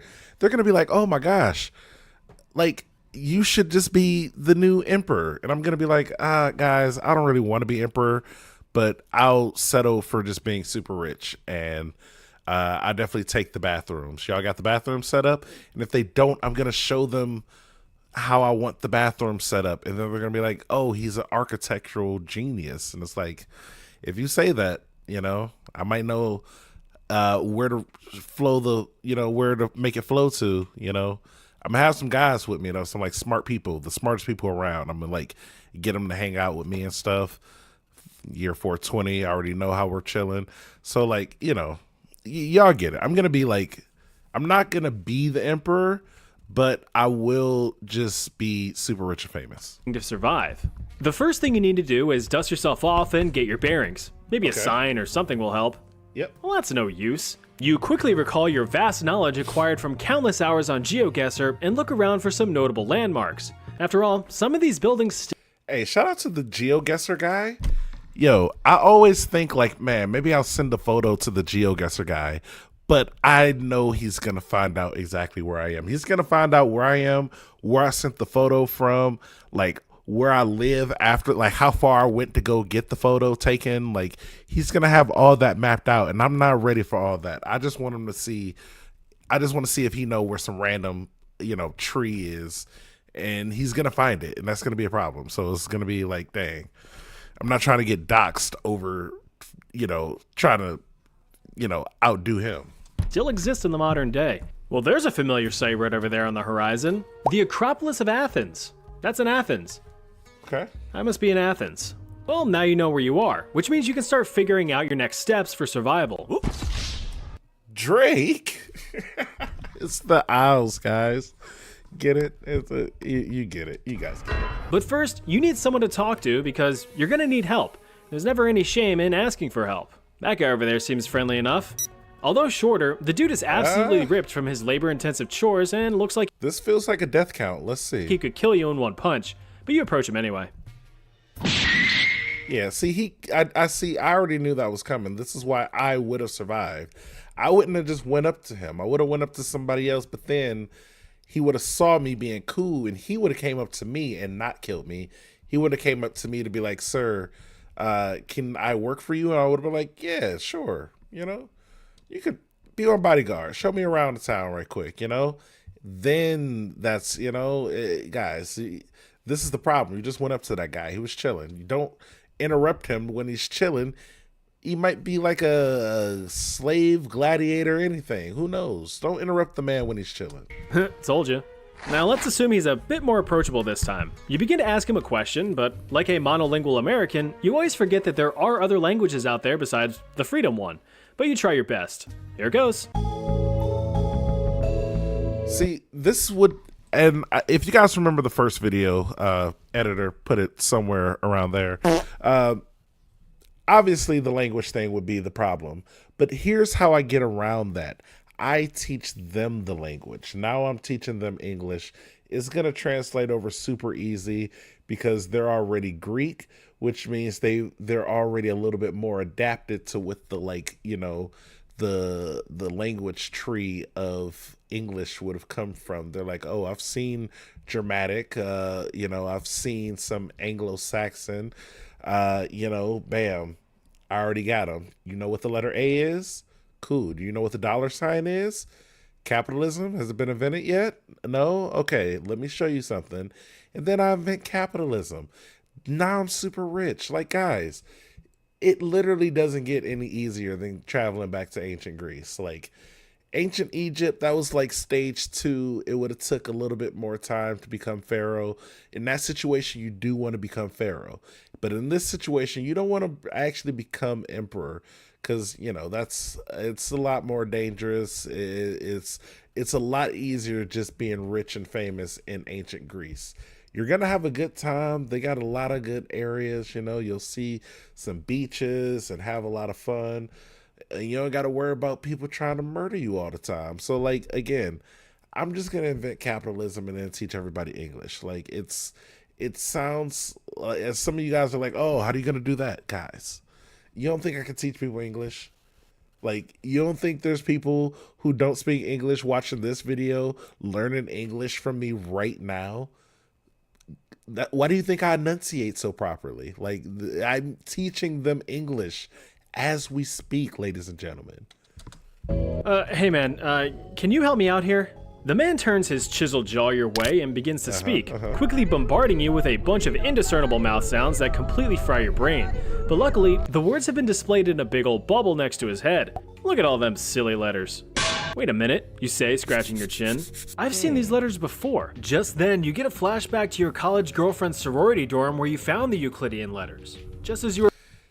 That's hilarious. He said Euclidean letter. That's hilarious. finding Herclidean. Don't kid yourself. You were doing math homework, you goober. Unfortunately, you come to the realization that knowing just a few letters doesn't mean jack shit in terms of understanding a whole language. Now, some of you modern Greeks out there might lift your hairy arms and say, "Ha, I can speak Greek, I'd survive." Well, you're wrong. Ancient Greek is completely different from modern Greek with completely different tones. See, yeah, and this is where I'd have the advantage over even Greek people because I'm just going to completely ignore all of that and teach them English. So once again, he starts talking the stuff to me and I'm like, okay, I'm nodding my head, right? Because, you know, the body language stuff is universal. So I'll just nod my head, you know, and be like, okay, I got you, see. And then I might talk a little Spanish to him, like, hola, senor, you know, I might throw in a little Spanish in there for no reason. But, you know, he's going to learn multiple languages that day.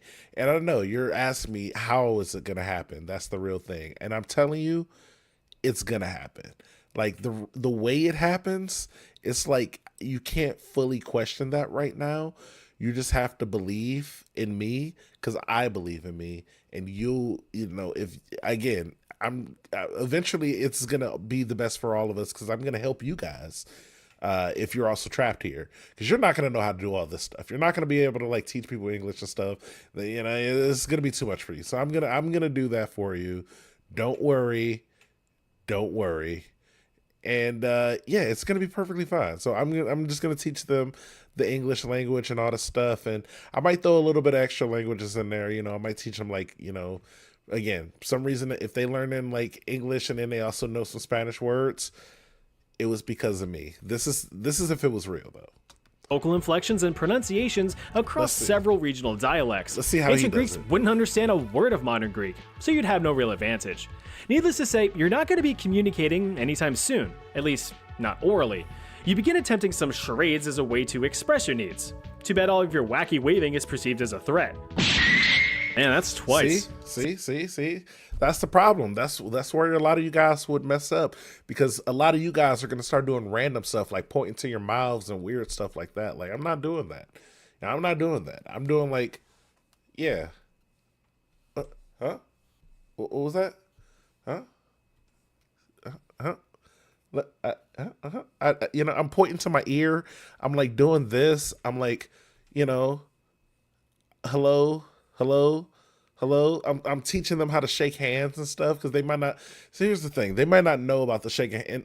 Actually, no, I'm gonna teach them how to do the pounded stuff. And it's not gonna look like a fist. I know you're gonna be like, oh, that's like a fist. It's a threat. No, they're gonna see how chill and relaxed it is, because when you start it off from low. When you start off low, I know the camera might not fully show it right now, but when you show it off low, and then bam, they're gonna understand it. So you guys are gonna get punched in the face, and that's probably gonna count to like the death count, because they could punch really hard back then. They all do physical labor, like typewriters and people who just do tech support over there. So yeah, they're all gonna be like knocking you out, One Punch Man style. But me, I'm going to know how to communicate, because, it's like I'm already expressive with my hands anyway. So now it's going to just be up to the nth degree. Like, I'm going to be like, oh, man, whoa, everything I do is going to have a little to it, So they're going to understand it, and y'all got to like watch me, or you're going to be actually screwed. It's not going to be fun for you guys if you aren't thinking like me. Since you just insulted a random citizen and are an obvious outsider, you're arrested and sold into slavery. Boom. Looks like you've been slammed to the bottom of the societal barrel. Oh, guys, you guys are in slavery now. Guys, you guys are in slavery now. That's crazy. That's insane. I told y'all to stop it, and now you're a slave. All right, I can save you guys, but only the people who subscribe to the channel. Again, I can't just go around saving every single slave. I'm not going to become emperor, so I'm not trying to get that responsibility, but I will become a rich civilian so I can help a lot of you slaves out. But again, only the subscribers. If you guys don't subscribe, you have to live the life of a slave. Sad stuff. Sad stuff. What did you expect? Speaking of society. Oh my gosh, society. Like any society in history, ancient Greece operated under a hierarchy. Since you just got dunked into classical Athens, let's focus on that.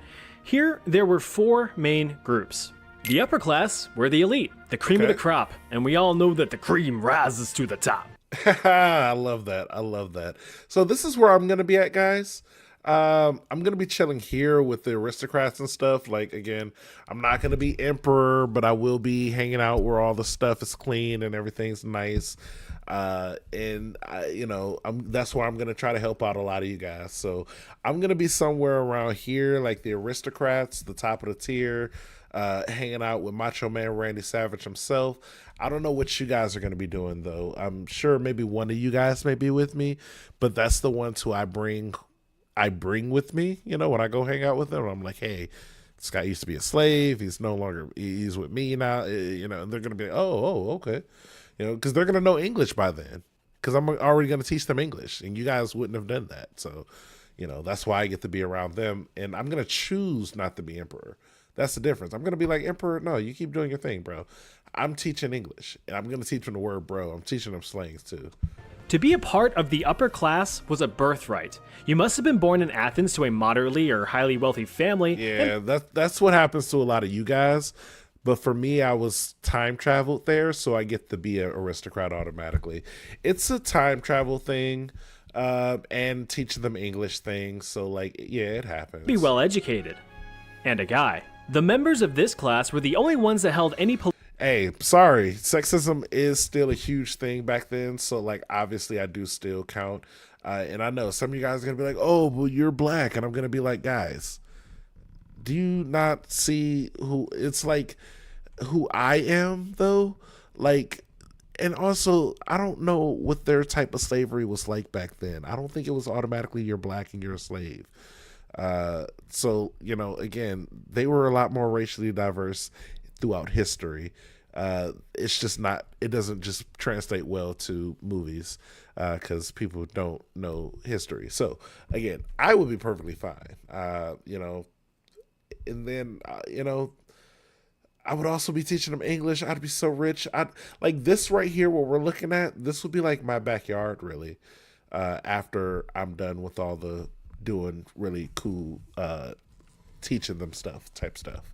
Political power and the only ones classified as citizens. That being the case, the upper class controlled all social and economic policies as well as law. Yeah. As a democracy, 500 citizens were chosen at random each year to run the government, given complete control over the proposal of new policies and laws.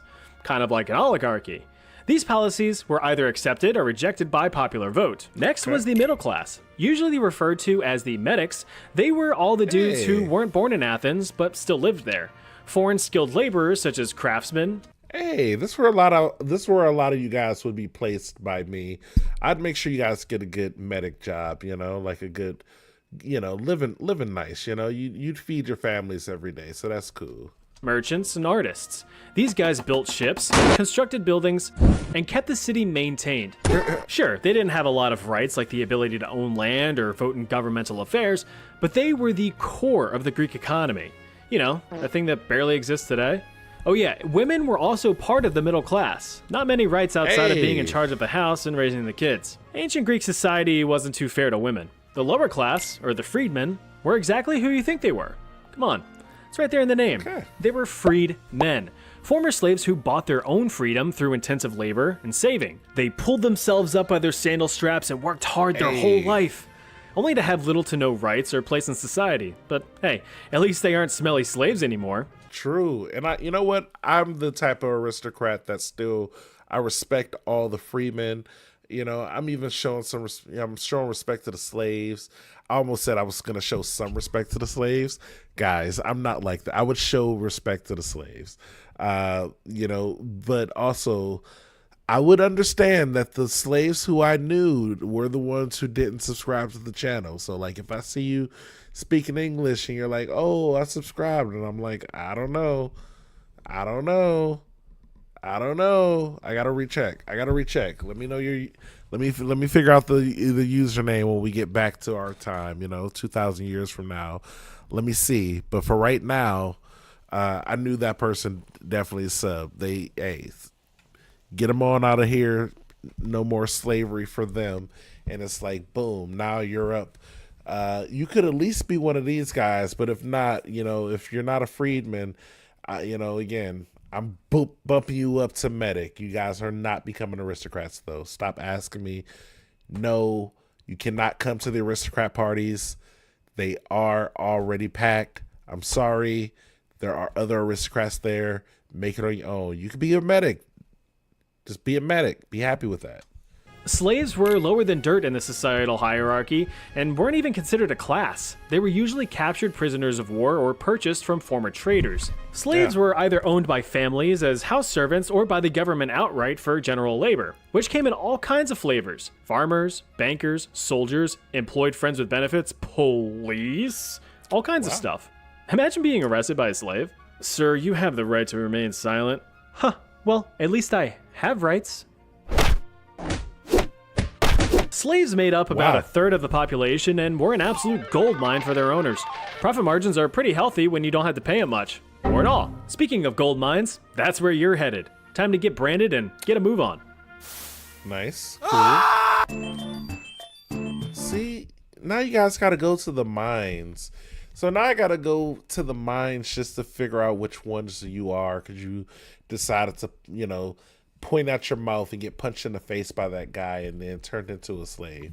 Like, all this could have been avoided if you just listen to every single thing I said, subscribe to all of my content, share all the content as well. And this will all be avoided when we inevitably get, sent back in time. I know some of you are like, "Oh, it's just a video, it's not going to happen." Better safe than sorry. You better start listening now and then subscribing so that way you don't become part of the labor force. You're swiftly carted off to join a group of miners so large it would cause a YouTube elite to start sweating. Oh man, looks like all the cool slaves have been sent to the surface mine to get gold and silver. But since your mining level sucks, you get to go underground for some cuprum. That's copper. Working in a mine was brutal. Slaves were subjected to intense labor all day, working in poorly ventilated and swelteringly hot cave systems hundreds of feet deep in the earth. Really? You really put the Hussein one there? That's pretty funny though. That's actually pretty funny. Illuminated only by dim oil lamps. I was gonna say y'all not really getting any light for real. Like it's gonna be almost pitch black. You can't see shit, which means There's gonna be animals. your fellow slaves can't see jack shit. So watch out for rogue pickaxes. Yeah.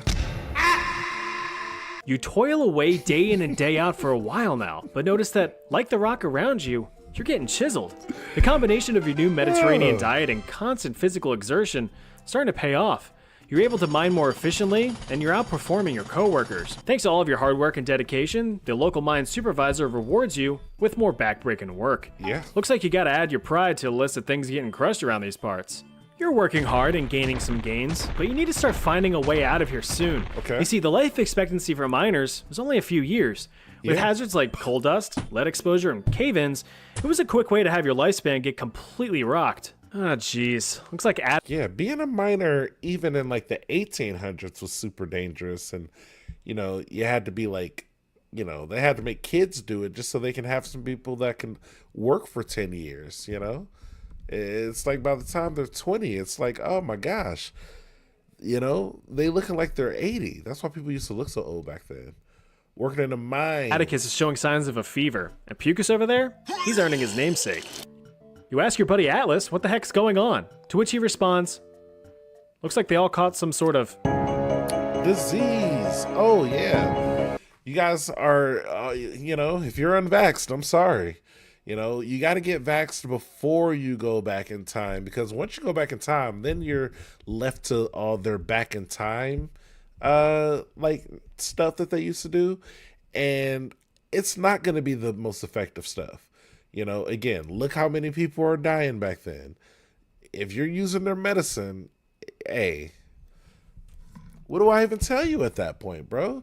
Hey, do you know any new medicines? Do you know how to like make freaking with some good stuff? Anything? How do you make acetaminophen? Acetaminophen? Yeah. How do you make that? I can make Advil. What's that stuff? You can get it from like a tree or something. You can get a lot of stuff from like tree barks and stuff, but we didn't know about a lot of this stuff until back then. Can you invent penicillin? Invent penicillin right quick. I'd probably do that, even though, guys, I'm allergic to penicillin, but I'd still invent it for the people. I'd invent penicillin. I'd make sure you guys all have it available. I would call it something a little bit better, but that's just me. Think of another name for penicillin, because that's what I would have invented. No matter where you throw a dart on the board of history, diseases were always in the spotlight. Perhaps the most common in classical Greek times were smallpox, influenza, and measles. Luckily for you, your parents love you and got you vaccinated when you were just a wee babby, right? Of course, otherwise you'd look like this. But ancient Greeks weren't so lucky. It was pretty common for outbreaks to be spontaneous and run rampant, killing off people by the thousands.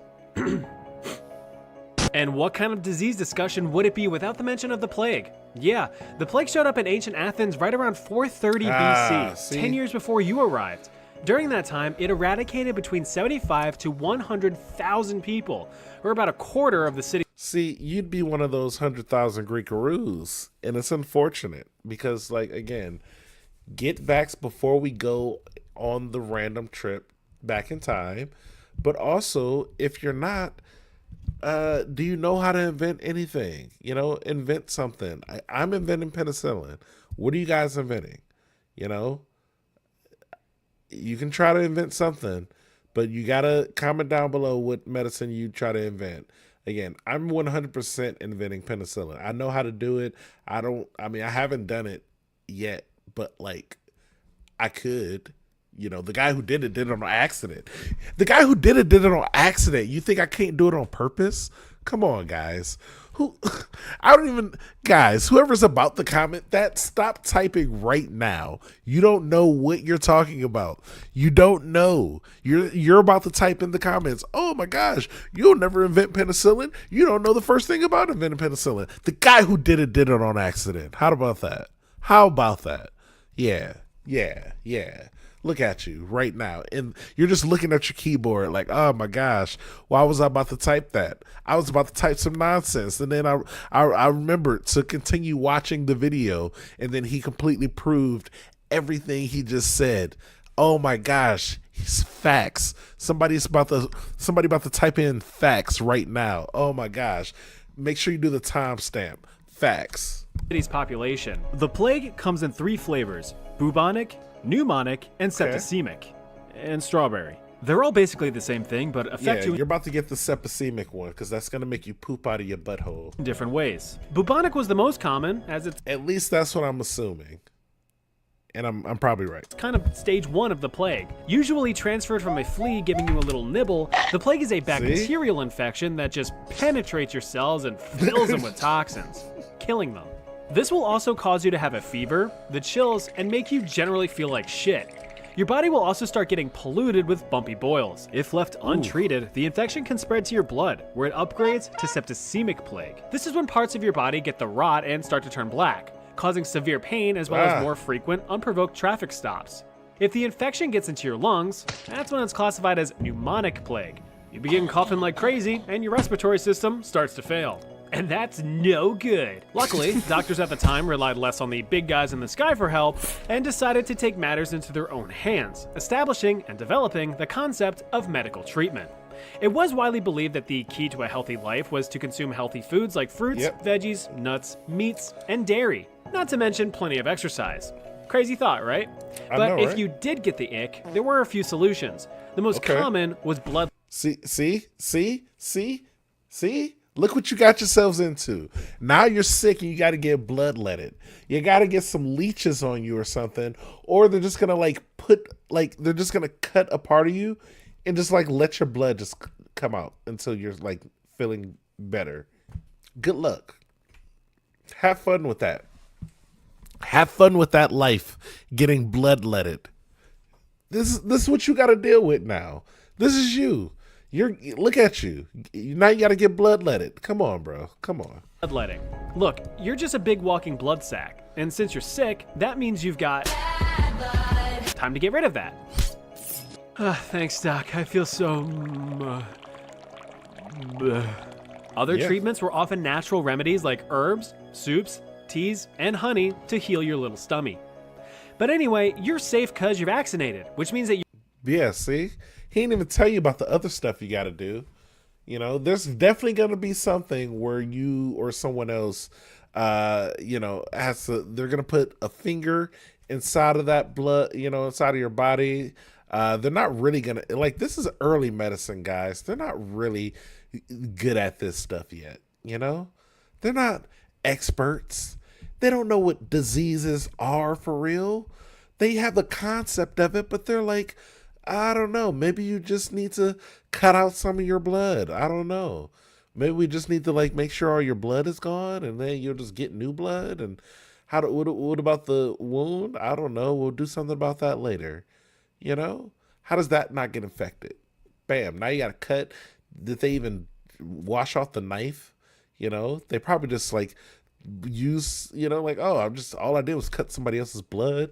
I'll just cut your blood on blood. What's wrong with that? They don't know about transfers, all that stuff. Come on, man. They haven't invented blood transfusions or nothing. They don't know about none of that stuff. That's where I'm coming in.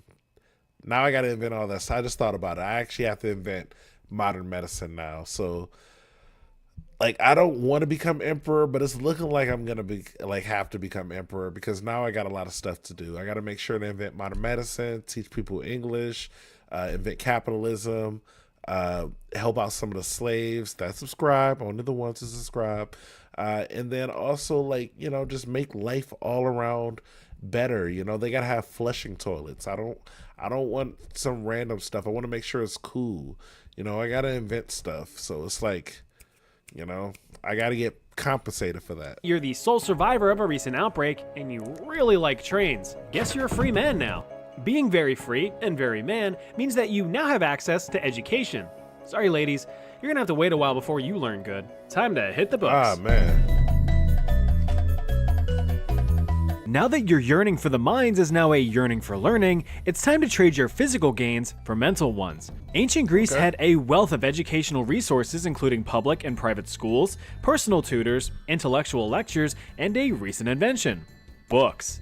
Books started showing up around the 5th century. It was a great way to record down your stories and lectures without having to memorize them. But some pretentious Greek geeks like the famed philosopher Socrates believed that books would be the downfall of society, as people would just write things down rather than commit knowledge to memory. But imagine this. You see how people have always been the same? You see how nothing has ever changed throughout history? Like literally ever? The times have changed. The minds have not. We are still these same people to this day. There's somebody with that bald spot right now. You see this guy, both of these guys? You see these two guys? There are people whose hairlines are just like that to this day. Time has not stopped that, ladies and gentlemen. You know, I say that to say this. That's the same thing people would say about TVs, radios, phones, tablets, iPad, whatever they're, whatever's going to be the thing, people are going to say that. It's just a thing that people say. Everything's the downfall of stuff. Books used to be the haven of knowledge. Now it's like, TVs, who's going to read books anymore? But back then people were like, books? Oh my gosh, you get books. Who's going to just know things? Now it's just like, oh, I want to know some stuff. I got to go to this guy. Oh, what if this guy's not around me? Well, I guess you're just not going to know that thing. That's how you sound. That's how dumb it is. The whole concept of that stuff. Things change. Grow with the times, or get out the way. If you wanted to learn a story or a bit of information, you had to catch Rheticus on a Tuesday afternoon next to a fountain in the park, but you showed up a little bit late and missed half the story. Yeah, can you rewind like 10 minutes, please? Found a really good Euro spot. You want some? More for me. You attend several lectures and slowly learn to read and write the local dialect, Attic Greek. Not to be confused with Basement Greek. Although they were rare, you managed to find a small public library to see if there's anything interesting, when something catches your eye. Oh, no way.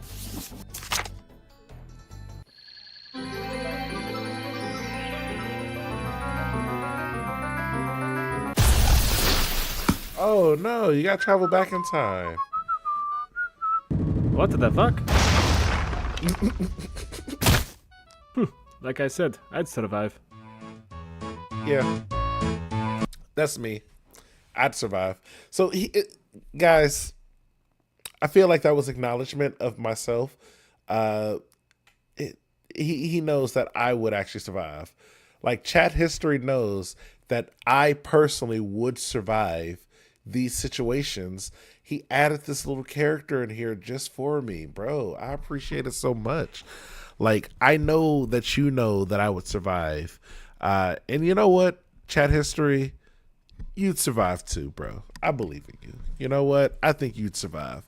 Now, I don't know if you'd just become an aristocrat automatically like myself, but, stranger things have happened. Like, obviously, I myself will be traveling in time and becoming an aristocrat. I'll just explain to you all how. It's so easy but it's also difficult. So don't think that you could do it out of, everybody. Just know that I would. You're not inventing penicillin. I'm inventing penicillin.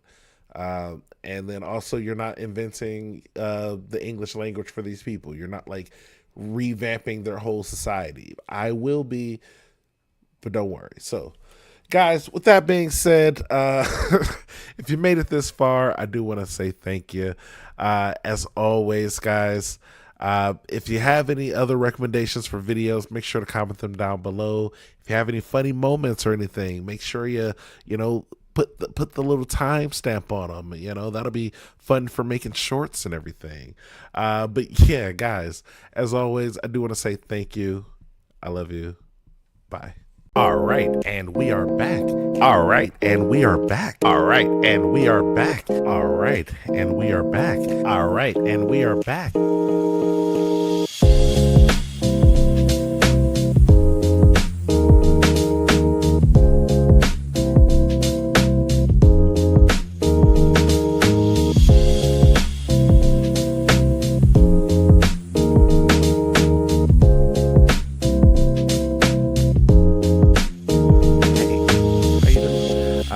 Welcome.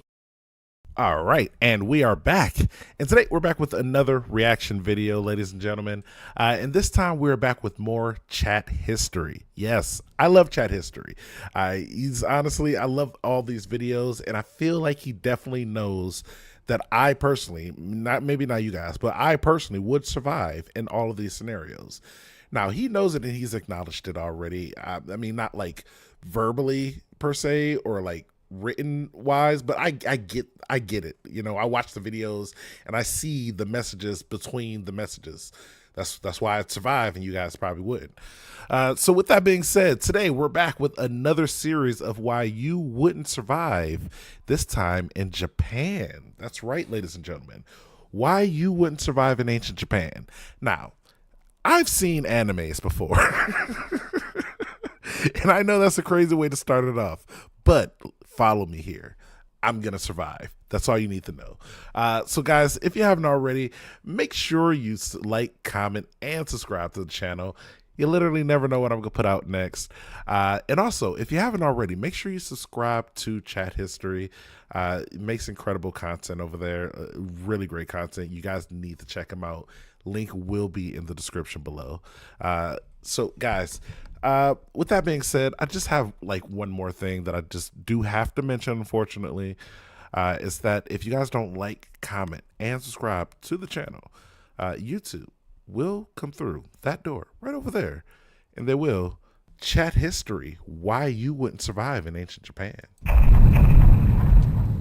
All right, I do have to pause right quick. That is from Legend of Zelda Majora's Mask. Okay, where are we going? We're going to feudal Japan. Let's go. Come on, witch. Bring me there. All right, I'm starting to think you enjoy getting kidnapped. Was that an Inuyasha reference? Was that Inuyasha? I don't enjoy being kidnapped, by the way. It's just I know I'm going to survive all these situations. I'm here to explain to the audience how they could survive if they follow me. This time, you're flung into feudal Japan, a rather violent era in Japanese history spanning across several hundreds of years. But this year is 1467, the start of the hostile and chaotic Sengoku period. You've really got your work cut out for you with this one. Time to put your survival skills to use, if you have any. So, do you think you're up for the task? Let's find out. Bro, do you even have to ask if I'm up to the of course I'm up to the task. You've seen the previous videos, man. Oh, I'm sorry. You're not asking me. You're asking the normal audience, probably the unsubscribed audience. So guys, if you haven't already, make sure you subscribe once more to Chat History as well as to myself. You know, we're doing the thing. Welcome to Sengoku Jidai, also known as the Warring Clans period, a dangerous time in medieval Japan's already chaotic history. See what I mean? The Sengoku period was actually a subsection of the overarching Muromachi period. That's not too important. All you need to know is that the government is falling apart. Basically, there's this guy, the Shogun. He's the ruler of Japan because he's a big, strong military man. But wait, I hear you say, I thought Japan had an emperor. No. And you're right, there is an emperor. Well, okay, so Japan has this, okay, I know the period that I'm in. I'm in feudal Japan. There's going to be samurais and stuff. There's going to be a shogunate. There's going to be like they're still going to have an emperor, but he's really just going to be like a placeholder. He's going to have nice stuff, but not really have no like rule. So the shoguns are going to be in charge. So guys, this is actually where it becomes super simple. One, you know, obviously there's going to be a whole racial thing. Guys, get over that part. Like, I get it. But I'm sure at this point they've already had that one samurai guy come out. So they've already seen a black person before. So at that point, now I just need to go in, be better than him. I'm just gonna be like a super badass. Maybe I'm not gonna just get into random fights with people. I've seen IP Man, so this is where I'm gonna start really getting into reversing their attacks, showing them how good of a warrior I am. And again, it's the language barrier thing. I'm sure at this point they've met Europeans. They have English translators in the feudal Japanese era, and if not, then I do have to go through and teach them English. Now, how do I know how to do that, you ask? Guys, once again, I've seen a couple of animes in my day. I know how to get the gist of things. Bro, don't question me. If you speak Japanese, comment down below in Japanese. And I bet you, I'll know what you're saying eventually. We'll get there. And if you don't even know, you might be a Japanese person who don't know English, and you're like, wow, this person is really great at teaching me English at this very moment. Yes, of course. That's what I do. And he technically rules. I mean, not technically, but that's part of what I do. Japan. But in reality, he's just a political figurehead that sits in the hotel cuck chair the whole time while the shogun does all the hard work to satisfy the country's freaky desires. So what the heck is causing all the ruckus? I already said this. The current shogun is in a bit of a pickle. All he wants to do is quit his job and retire so he can write poetry, paint, and strategically plan. Oh, it's this guy. Oh my gosh, guys, if you aren't me, if you're anybody except me, this is going to be a really tough time period for you, because he's going to be retiring. I believe he may be giving it to his brother, but then there's going to be a son that comes along. So now there's going to be a whole war going on for it. And then there's going to be like 5 other generals or something that are going to try to get control and take over the shogunate and not give the power to his son. So this is going to be a really intricate time period. The deaths for you guys would probably be very high right now. Like it doesn't look like it's going to be going well for you. And a few trees. Problem is, he has no son to take the reins, but he does have a war-hating monk brother. Beggars can't be choosers. Problem solved. Uh-oh. Looks like the shogun's wife Amazon primed a baby overnight. How embarrassing. Since there was a strict policy of no takesy-backsies, the shogun's brother remains the rightful heir. Wait just one gosh darn fucking second, says Mr. Shogun. I shot this baby out of my coot chute, so he's gonna be the heir. And thus, a power struggle began. Hey, what did I tell you guys? There's gonna be a war, and guess what? A lot of people who are not I can't help the people who aren't subscribed. Also, I love this background. Whatever fabric choices he chose, incredible. I love it. Come on. I just want to paint.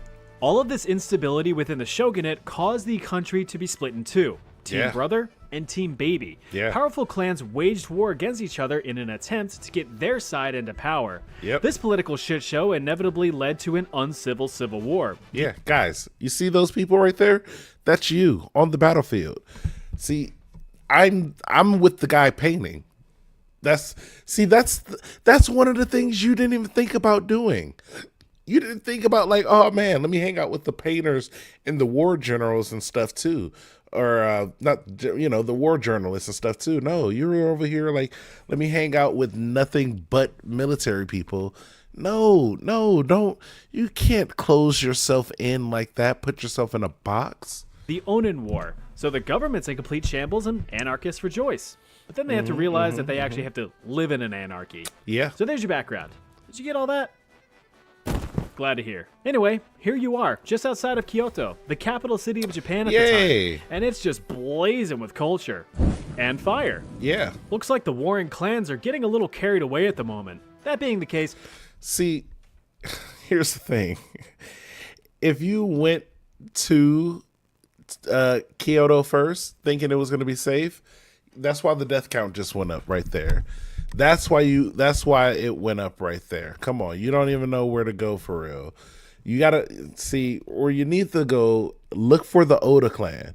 And I know all you One Piece fans right now are leaping up for joy. It's not the same Oda. I don't think it's the same. I don't know. It might be the same Oda. We gotta actually. That's a good question to ask Oda. Are you related to the Oda clan from back in the day? Because like that'd be pretty dope. Then you also created one of the best animes. That would be crazy, crazy. You're forced to roam the countryside in search of a place to anchor your roots and figure out a way back home. But you quickly learn that danger is all around you. Yep. It was fairly common for thieves or bandits to cross your path and try to yoink all your valuables, and then stab you.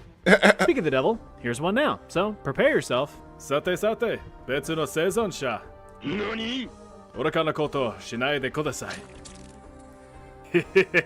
Jibun da kete to omou. Majo mo watashi o tsukamaeta. Nan kangetsu mo mai.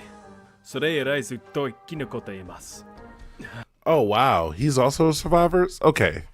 So this is what you got to do, guys. Since this person also clearly time traveled, you can reason him out of whatever he's about to do. You know, you can let him know, like, bro, what are you even doing right now? Like, you've already survived this whole time. You already know I know things from the future as well. We could work together, and then we could, like, because first of all, you think he's going to be historically as knowledgeable as you.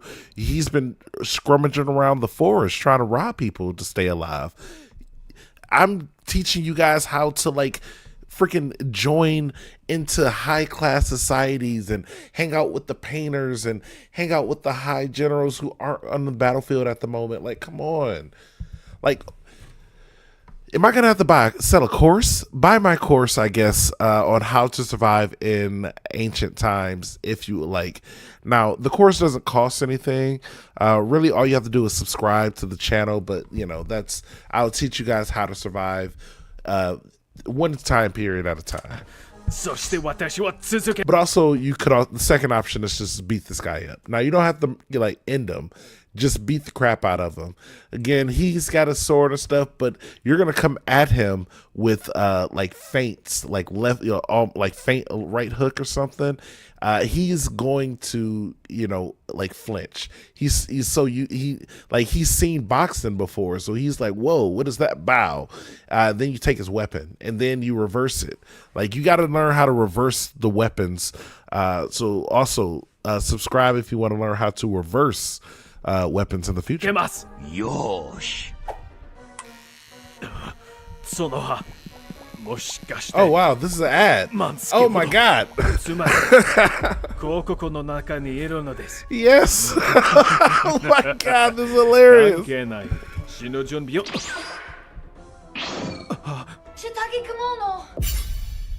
Oh, I love this.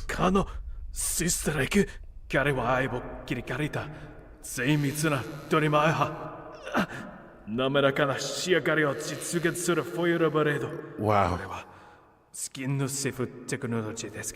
The power of skin safe technology. Also, that's copyrighted, guys.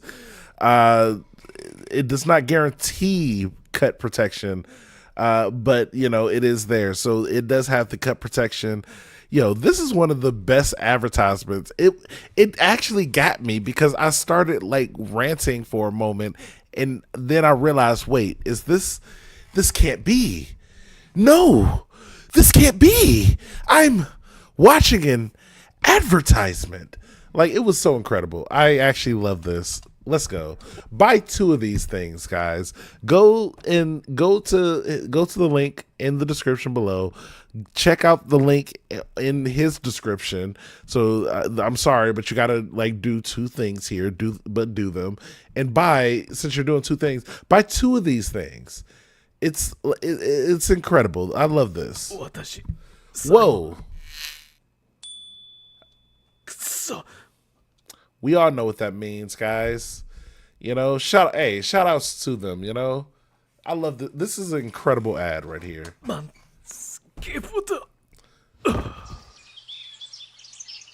Yes. Yes. 20% off. Guys, use code chat history and get 20% off your Manscaped. You get this whole bundle right here. Get the free shipping, get the free boxers, get the travel bag, get the app, go to the website. Shipping, you know, free shipping where it's available, guys. Get all the stuff. I'm telling you, get 2 pairs. I don't know if you can use the code twice. You could probably only use the code once per order. But hey, 20% off. This is incredible. I love the ad. Again, buy 2 pairs.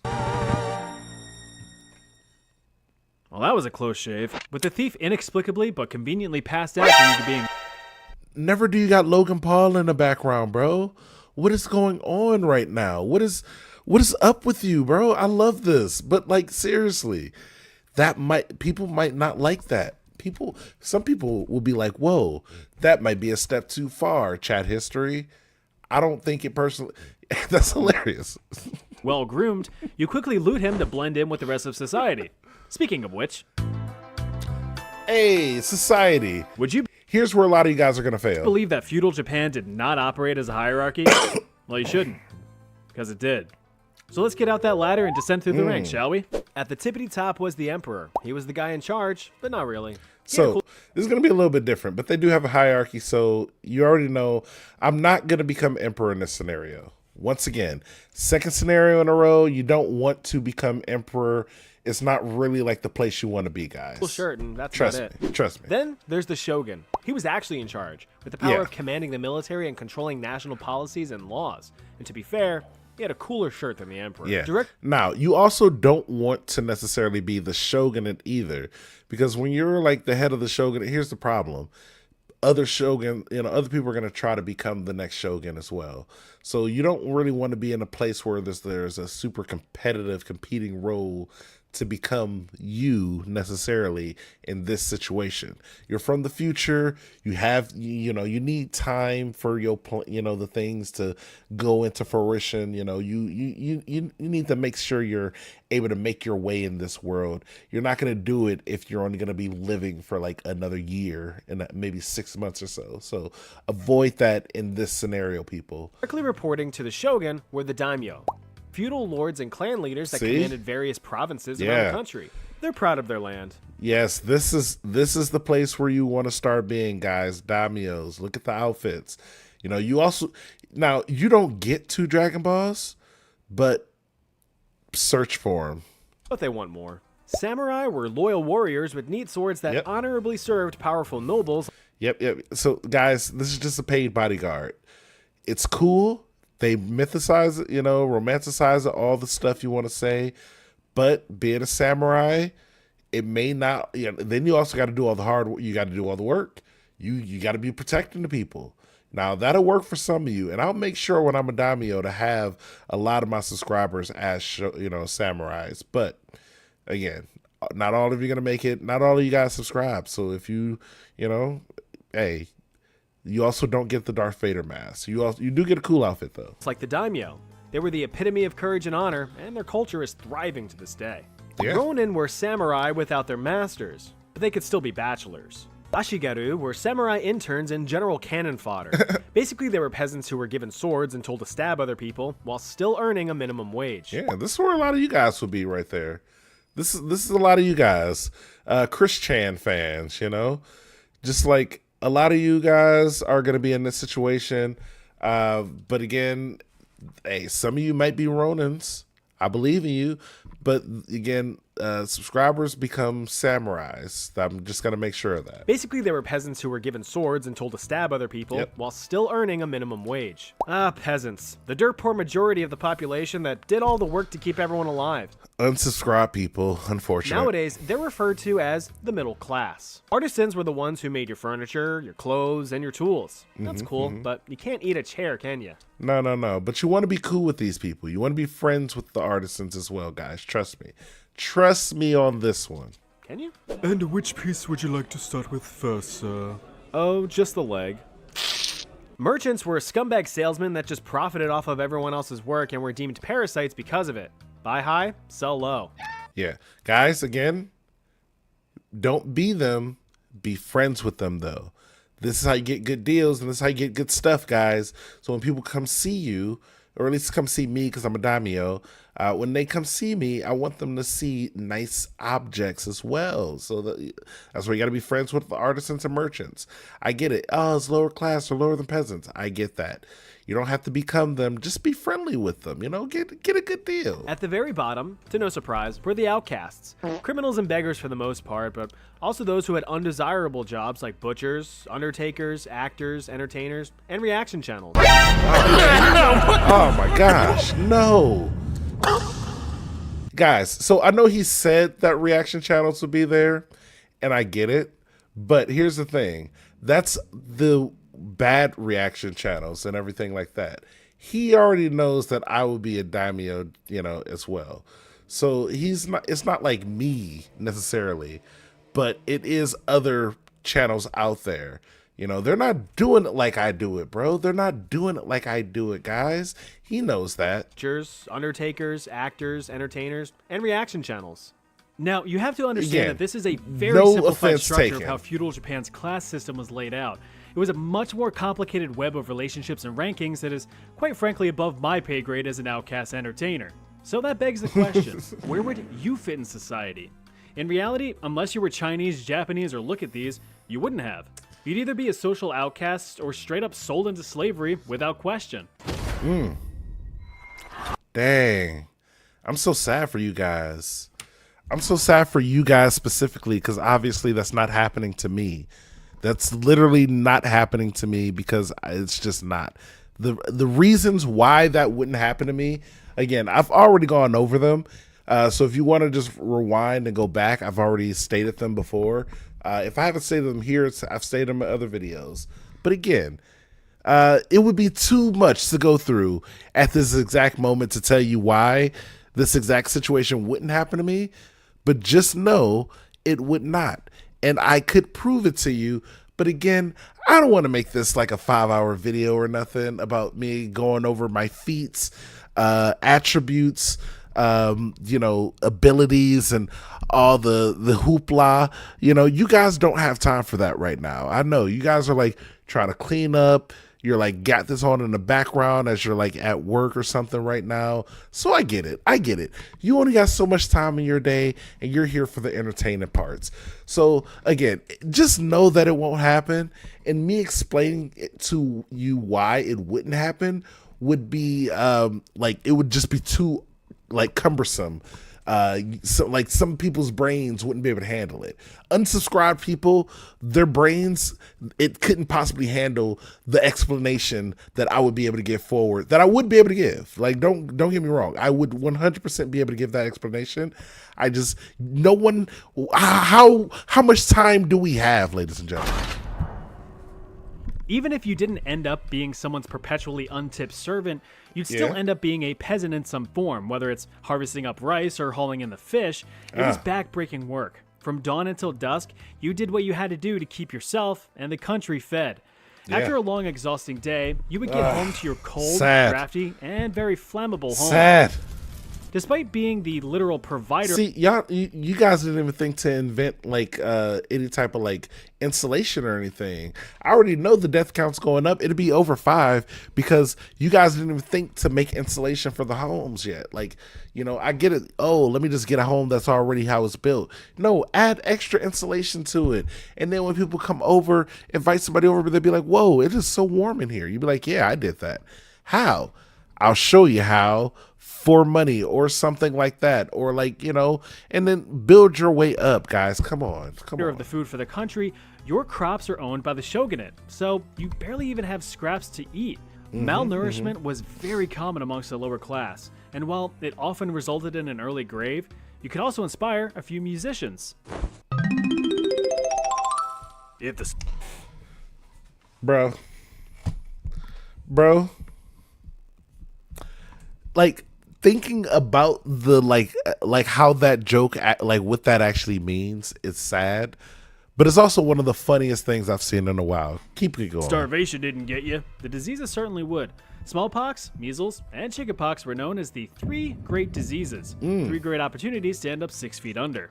It's like 2 feet for each disease. But you don't have to deal with any of that. Wow. Okay, well, maybe still the disease if you're unlucky. But thanks to your recent battle, you're equipped to pass yourself off as a lowly Ashigaru. Yeah. A foot But wait. Are you guys vaxxed yet? Like, did you guys get vaxxed beforehand? Because if not, then you might be screwed. Again, do you know how to invent medicine? Can you invent anything yet? Learn that before we go time traveling. soldier commanded by a samurai. Since Hey, they there you need as go. much help as they can get, they won't be asking any questions. If you can hold a sword and swing it at a bad guy, that's good enough. In an event completely convenient to the plot, a samurai wanders up and recruits you to be in his army. In Japanese, of course. Thankfully, you are able to read his subtitles and accept the position. Congrats, you're now a full-fledged member of the Hosokawa clan, one of many clans spread across the country. While the Hosokawa and Yamana clans fought for the control of the capital, other clans fought to expand their own territories. And there were a bunch of them, like the Shiba clan, the Oda clan, and of course, Zelda fanboys. Yeah, guys, here's the problem. I want to choose this Zelda clan over here, the Hojo clan. And here's the thing about chat history. I know from these videos, as much of a fan that he is, he would love to select that clan as well. But the thing about history over here is telling us that we need to go to the Oda clan, and I've already explained to you guys this before.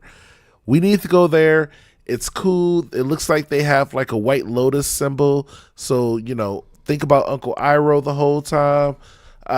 So yeah, it's going to be incredible. Guys, again, look at the three choices. I know they all look cool, but we need to go to the Oda clan, guys, if you want to live. Trust me. So let's see what your new job entails. Soldier life, hey. You're now a soldier, which means you need to start learning some discipline. Okay. You wake up at the ass crack of dawn to start your day. True. Eat a healthy. Guys, he using System of a Down. I feel like if I am not like, it feels like me and Chat History would be like best friends if we ever knew each other. Like, if he, first of all, he, like, Zelda is like one of my favorite games of all times. It was like one of the ones I grew up on. And System of a Down is literally my favorite rock group of all time. I have this weird thing where anytime I'm listening to like music, no matter how much of whatever brand of variety genre I'm listening to, it will eventually go to a System of a Down song. Within 10 songs of any playlist that I ever create, it will randomly have a System of a Down song within the top 10. Guaranteed. Even if it's just like slow jams, R&B, for some reason, about track number 9 or 10, there'll be a System of a Down song coming on. You'll see Spiders or something will come on, or randomly just like something slightly slower. But it's like, what? Where did the System of a Down song come from? I know I listen to them a lot, but like automatic playlists, you don't have to put them in every single playlist, but I appreciate it. I listen to the song anyway, and that's why they keep doing it. Healthy breakfast of rice and veggies, and always practice good hygiene. Okay. Manscaped. You spend the morning strengthening your military skills and are partnered up with Hoshi. He's a nice guy. He was a Yeah. farmer, but decided that maiming and pillaging could prove more lucrative.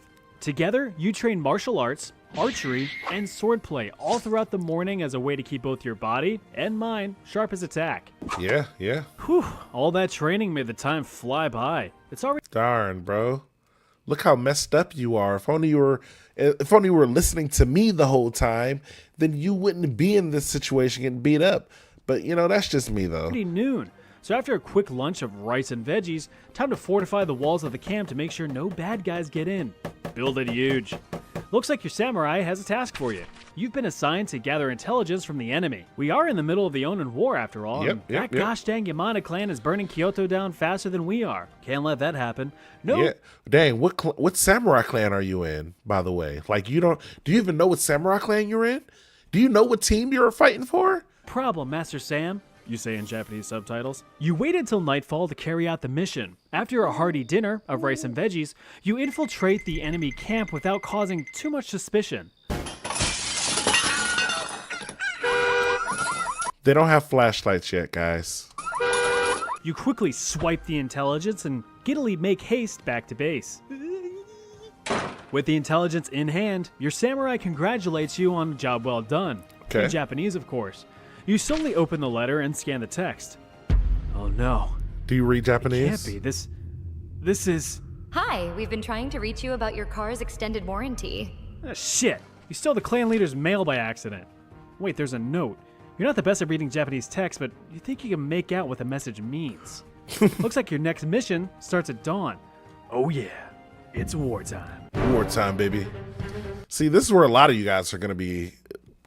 It's over for you, unfortunately. That death count is rising and rising because you're going to be right in the middle of that battlefield. You know where I'm going to be? Right on some mountaintop, making sure that it gets painted properly. Because I knew who to talk to and where to talk to them and when to talk to them. And you guys were just over here like, oh, I'm not gonna do that. Oh, I'll just go do this. Congratulations. Now you work for a samurai, and now you are not even a samurai. You work for a samurai, and then now you're in the battlefield. The samurai still works for the shoguns. You know, what's going on here? Come on.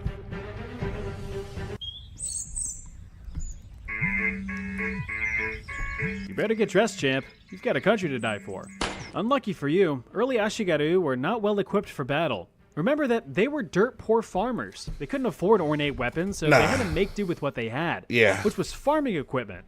Ever just want to shove a shovel into someone's throat just to see what would happen? And now you can. It kills them.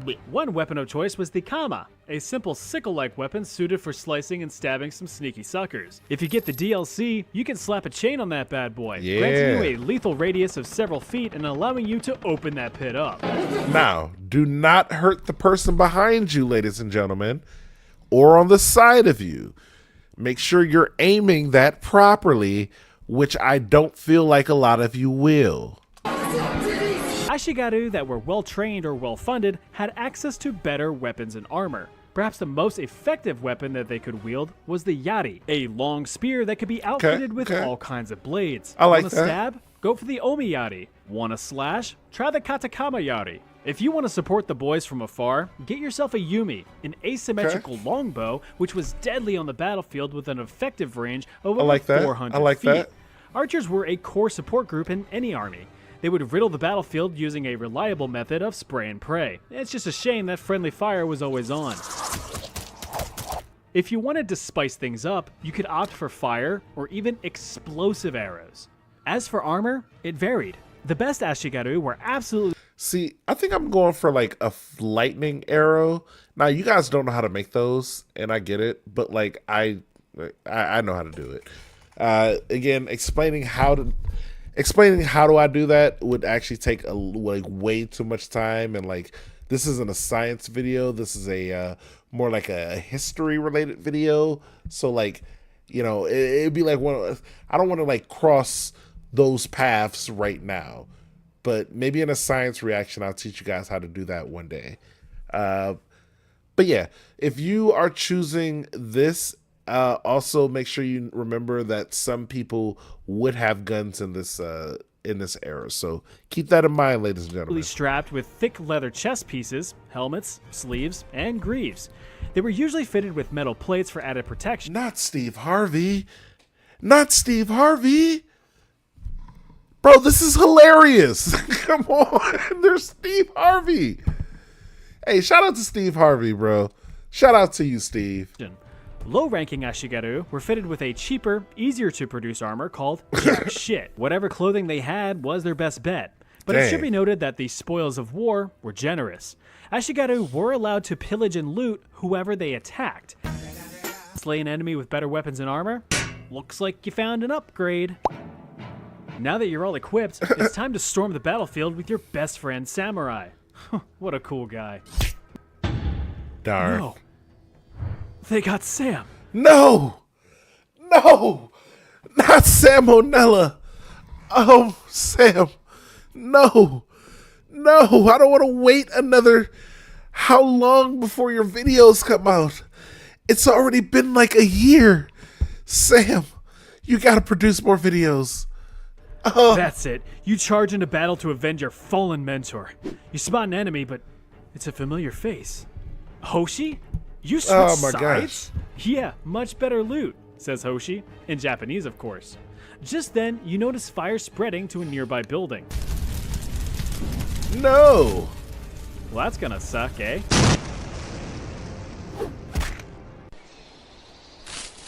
Do you get teleported back? Ugh, you again? Kyoku naku, hito no ke o sorenai de kudasai.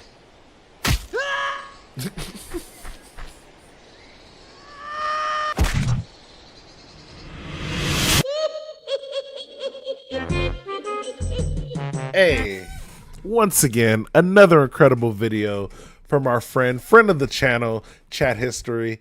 I love these videos, guys. Make sure you go subscribe to Chat History. Check him out. He's incredible. Also, I love the shout out to Salmonella.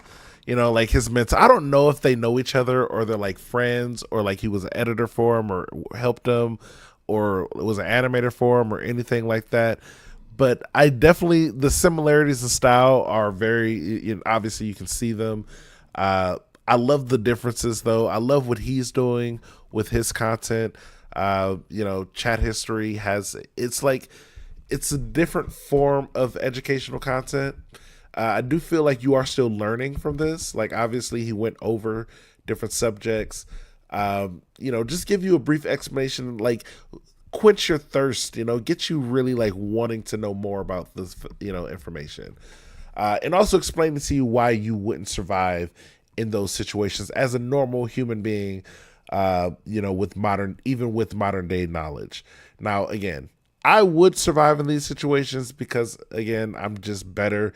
And this video is like already going to be longer. So I can't make this a 10-hour video explaining to you all the minute details of, you know, the situation here. But just know that I would have survived all of these scenarios. This is another check on the list.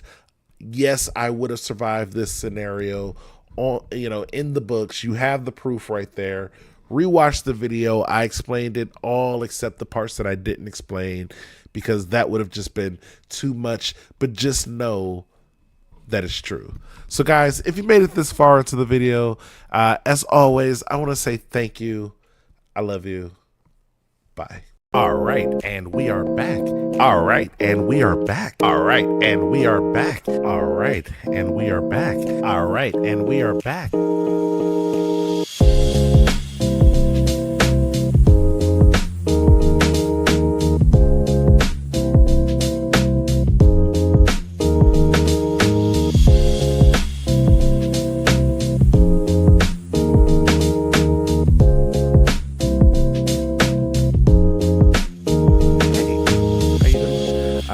Welcome. All right, and we are back. And today we're back with another reaction video with our good buddy here at the channel, Chat History. Guys, I love Chat History. You love Chat History. Chat History loves me, and that's the most important thing, guys. And Chat History made another video entitled "Why You Wouldn't Survive the Roman Empire." Now, I already covered why I personally would survive in several different scenarios. They'll be listed across here somewhere. So I'm back. I'm feeling better. I'm not as sick anymore. So I'm going to finally figure, you know, this out for you guys. I'm gonna help you guys discover how to survive in these situations. Obviously, I'm going to survive in all these situations, but throughout the course of the video, hopefully I'll be able to give you some advice that'll help you also survive. I am a guaranteed survivor in these situations. I'm a survivor. But I'm here to help you guys out with the journey. So, guys, if you haven't already, make sure you like, comment, and subscribe to the channel. You literally never know what's going to be coming out next. And also, if you're like watching this video for some strange reason, but you haven't subscribed to Chat History, go and subscribe to the channel. He makes incredible content. Literally, it's always banger after banger. So go subscribe to him. Link will be in the description below. So guys, with that being said, we're going to go ahead and get right into this one. I'm excited to survive this.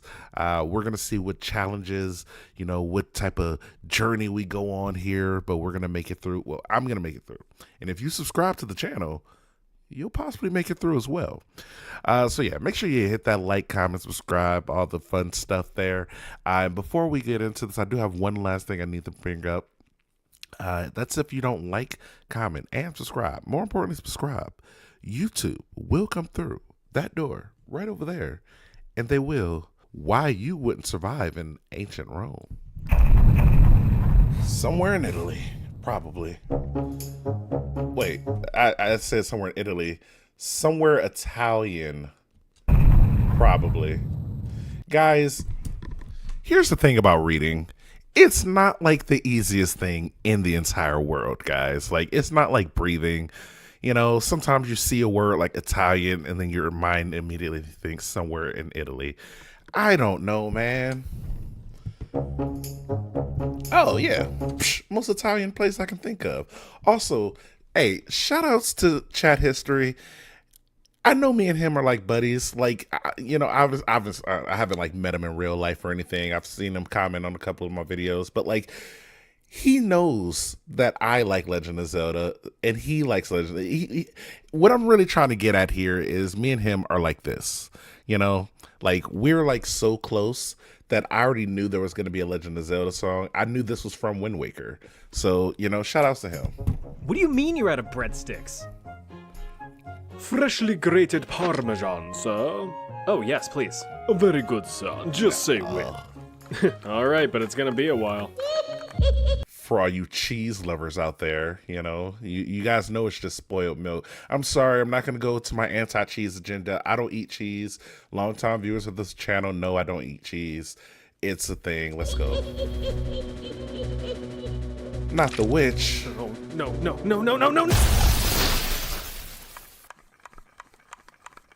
Here. He's going to be cutting that cheese until the end of the video. When they get back, it's going to be like a pile of cheese, I bet. I'm like betting that right now. If it doesn't happen, you guys win. And what do you win? Here we go again with the witch and such. You really should have taken better precautionary measures. Yep. Oh well, this time you're being lobbed into ancient Rome, a civilization that, apparently, is always on the mind of any male over the age of 20. But for you, you'll get to live it, or at least try to. Let's see what you're capable of, shall we? All right. You arrive in the year 250, right in the middle of the ominously named Crisis of the 3rd Century, a tumultuous time of terrible turmoil, which began a while back in 235 after Emperor Severus Alexander was assassinated. Classic Roman Emperor move. All right, guys, so we're being plopped into a challenging time. Now, there's going to be several ways to go about this. Obviously, you could just become the leader. Now, that's more of a me situation. I could probably just become the leader. But again, I've already explained in different videos, there's some eras where you don't want to necessarily be the leader because now you got to worry about things like this, assassinations. But you could always be like just a guy who's well known and like, just be him is what I'm saying. Like, and not like Severus Alexander, but like actual him. Like, be the guy that people look at and be like, wow, I wish I was that guy. Obviously that's going to be easier for some people than others. Like for me, it's going to be like, as soon as I walk in there, hey, that's him. He's the guy. But for some of you guys, especially you non-subscribed people, bro, you're not going to be the guy. You might as well subscribe now and you'll be having a better chance of being the guy. But, obviously for this type of situation, I'm assuming, you don't want to be a leader in this situation. I'm going to say that right now. After being confronted by Germanic invaders, he, with some influence from his mother, came to the conclusion that violence was not the answer. Instead, he would pay off the invaders to frig off back home. What a great idea, Severus thought. Yeah, except they're going to keep coming back for more money. You're not paying them off. You're just giving, they're invading and you're giving them all the money. They're robbing you at this point. What are you doing? It's not. In response, Emperor Alexander's most trusted military generals didn't appreciate seeing potential funding go to would-be invaders. Yeah. So, pay these guys to fight those guys. That's what you're supposed to be doing. They made a direct deposit of a knife into the emperor's neck, with interest. With him out Oh, not his girl.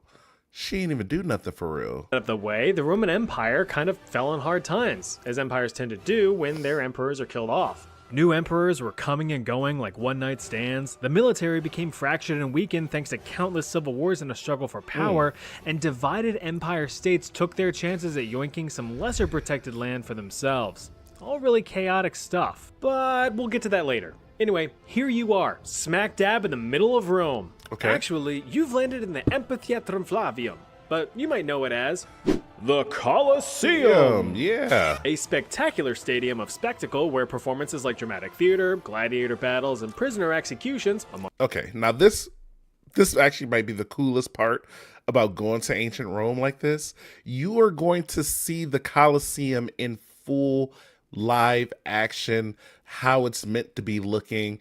Bro, they're gonna have like the craziest things going on in there. They're gonna flood that whole thing up with water, have boat battles, and then they're gonna let that water drown out some random village that we never even heard of. It's crazy. among other things, took place across hundreds of years. But thanks to defunding and failed upkeep because, yeah, the empire's in crisis mode, events were a lot more rare in the Colosseum during these times. So you're probably good to just leave and...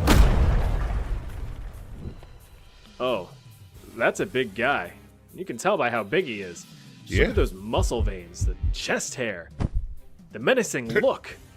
Huh, terrifying. Let's see what he has to say. Alios me provocare audit bellator. Oh yeah, now you also got to teach all these people English. Okay, so guys, step one, make sure you teach everyone in this time English. I know for some of you guys it's going to be a challenge, but trust me, you can do it. Now, again, I am almost like an expert at teaching people different languages, mostly teaching people of other languages English, because that's the language I speak, and I'm just an incredible communicator. Like, there's people who don't speak English watching this video right now, and they're like, whoa, everything I learned from this gentleman right here. He is teaching me perfect English. Thank you very much, sir. What country are you from? Because I assumed you were so good at this that you must have been from my country, is what they all say after they're done watching my video. Every single person. What country are you in? They're always like, oh man, are you part of this country? I assumed you were part of my country, you know. And I got Russian people being like, hey, I thought you were Russian because of how good you were at teaching me English as a Russian person. I was like, whoa. Don't look up these comments. You know, the comments may not be like easily available to find. Obviously, there's a lot of commenters. Make your own new comments asking those questions, and there you go. You'll see them. I don't know what you just said. O portet leggere verba. Oh yeah. Pugnale bellator. Comprova divitato. Okay. Elige divitello. Oh, nice. Guys, this is going to be an incredible Manscaped ad. I should have known when he pulled out like with the hair and stuff. That was a little bit random. So yeah, but shout outs to, you know, Manscaped. Shout outs to Chat History for getting the Manscaped ad. Manscaped, hit me up, bro. You know, I'm over here. I'm doing my thing. You know, we're rocking. The channel's doing good. You guys are liking this, right? So yeah, Manscaped, hit me up. So I'll go ahead and do a sponsorship. And you guys already know how I love sponsorships on this channel. I like sponsorships. All right. Let's advertise. Let's go.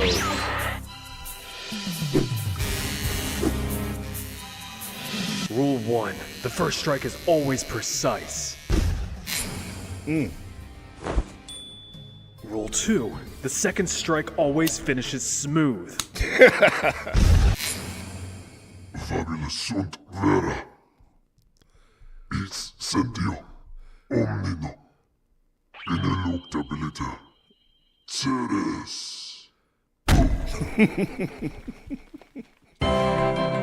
Oh, Guys, use this 20% this code to get 20% off. Use code chat history to get 20% off. Go to his link, which will be in the description of his channel, which is you can find his channel by going to the description of my channel of this video that you're currently watching and click on the link that's in the description. Go to his channel, then click on his link. Guys, you already know you're smarter than the average YouTube audience members. You already know how to get this. Go to there, use the code, get the 20% off. Go to manscaped.com, use code chat history, and then you'll get the 20%. Look at the stuff you're gonna get. The bundle. This is the bundle package. They even give you underwear. You know, you're over here trying to cut your pubes, and then they're over here giving you more underwear to cover up the cuts, you know, of the pubes. That is, you're not going to cut yourself because this is such a great razor. You're going to cut off your hair, which you didn't want anyway. So you're getting rid of the hair that you don't want, but also you get new pair of underwear. So it's kind of like, and you're getting 20% off of that. It's kind of like a you can't lose in this type of situation. Look at this crop preserver. Look at this crop smoother. I like how they call it crops because we all know what we're talking about here. Let's go. This is incredible.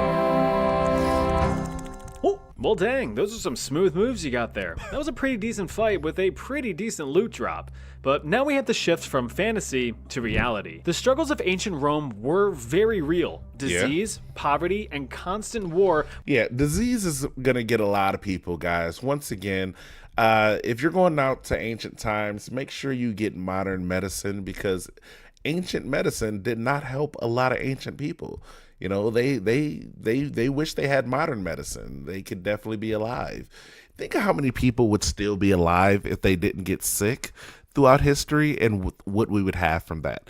You know, the guy who was going to invent the flying car probably had the Black Plague or something.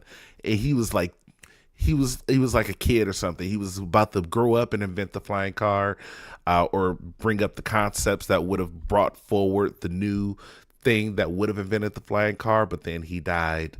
Like, come on, ancient diseases, they suck.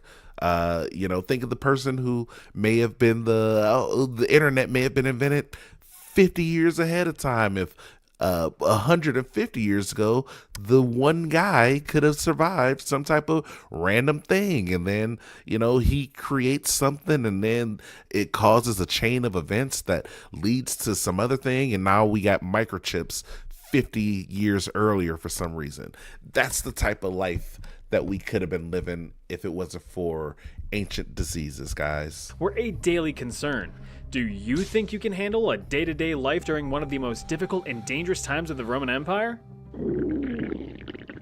Not like that, you aren't. You have to remember that witch interrupted your spaghetti dinner, so you're gonna need to find some food. Okay. Now, I feel like they were cooking up some good items back then. They probably weren't making like the chef's kiss, but it was probably pretty good either way. You know, you're getting a lot of like these really good ingredients here, like fresh. All the stuff is the freshest. You know, I'm imagining, and I feel like they made some good desserts. I don't know. I know they added a lot of honey onto stuff. They had dates back then, so you get honey, some dates. They had what are those things? Pistachios, I'm pretty sure. Bro, honey, dates, pistachios. You're already making a good meal right there. I feel like they had some good food. Traditionally, the Roman diet consisted of a variety of fruits, vegetables, grains, and meats. But Europe. So I'm not a big fan of fish. So I feel like this is gonna mess up my personal diet a lot. But we can see. I feel like, you know, fish, grapes. I feel like this is gonna be like, yeah, this is gonna be some good stuff here. But what are the combinations they about to add here? I see a watermelon over there. Okay. We're in the middle of a crisis, which includes agriculture. This means that food supply is on the fritz. Some farms have too little water, some farms have too much water. This is too much water! Even fewer have it just right, so food's getting a little scarce. Thanks to widespread civil wars across the empire, many regions have also had their trade routes disrupted, so what little food choices you have are restricted to your immediate area. This of course led to mass malnutrition across the empire. Well, mainly for the poor anyway. Thankfully, the capital of the Roman Empire is able to provide some basic sustenance for a price. So what's on the menu? As for vegetables, you have some choice of greens: parsley, peppers, cabbages and celery, asparagus and watercress and artichokes and lettuce, which is all right for just a quick bite, but you're a dude who needs better food to set you right. Maybe a fig, or maybe some dates, some apples. Okay, they got figs and dates. Okay, yeah.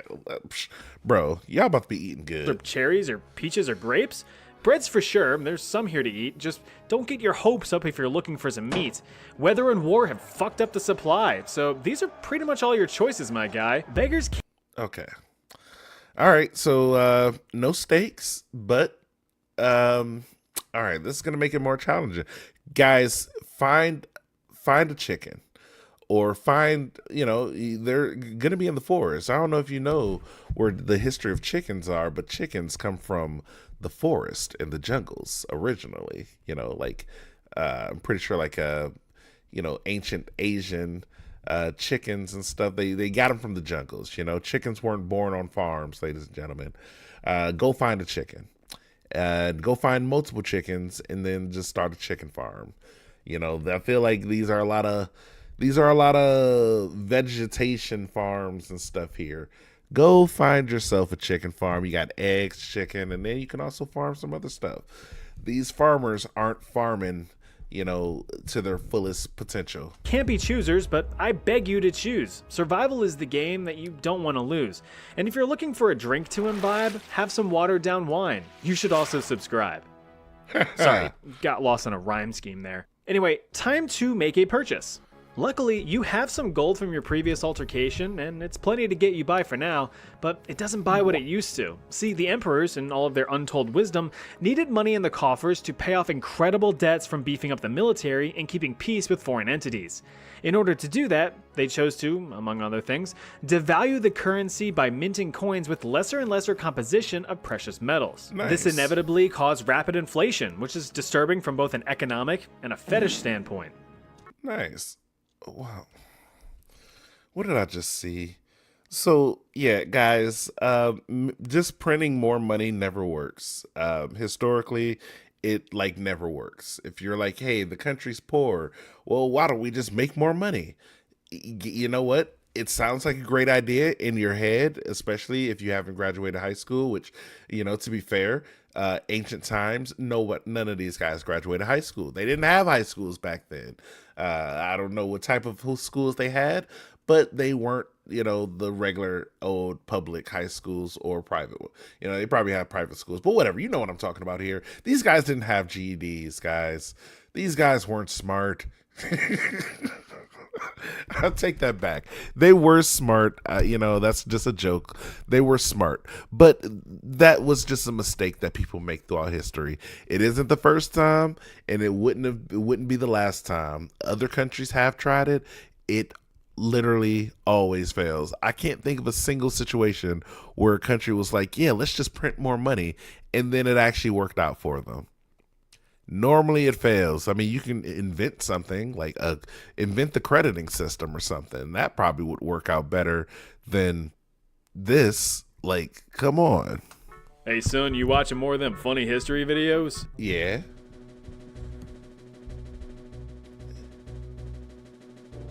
What am I looking at? Go to your room. Since you have the cash monies, time to consume some nutrients.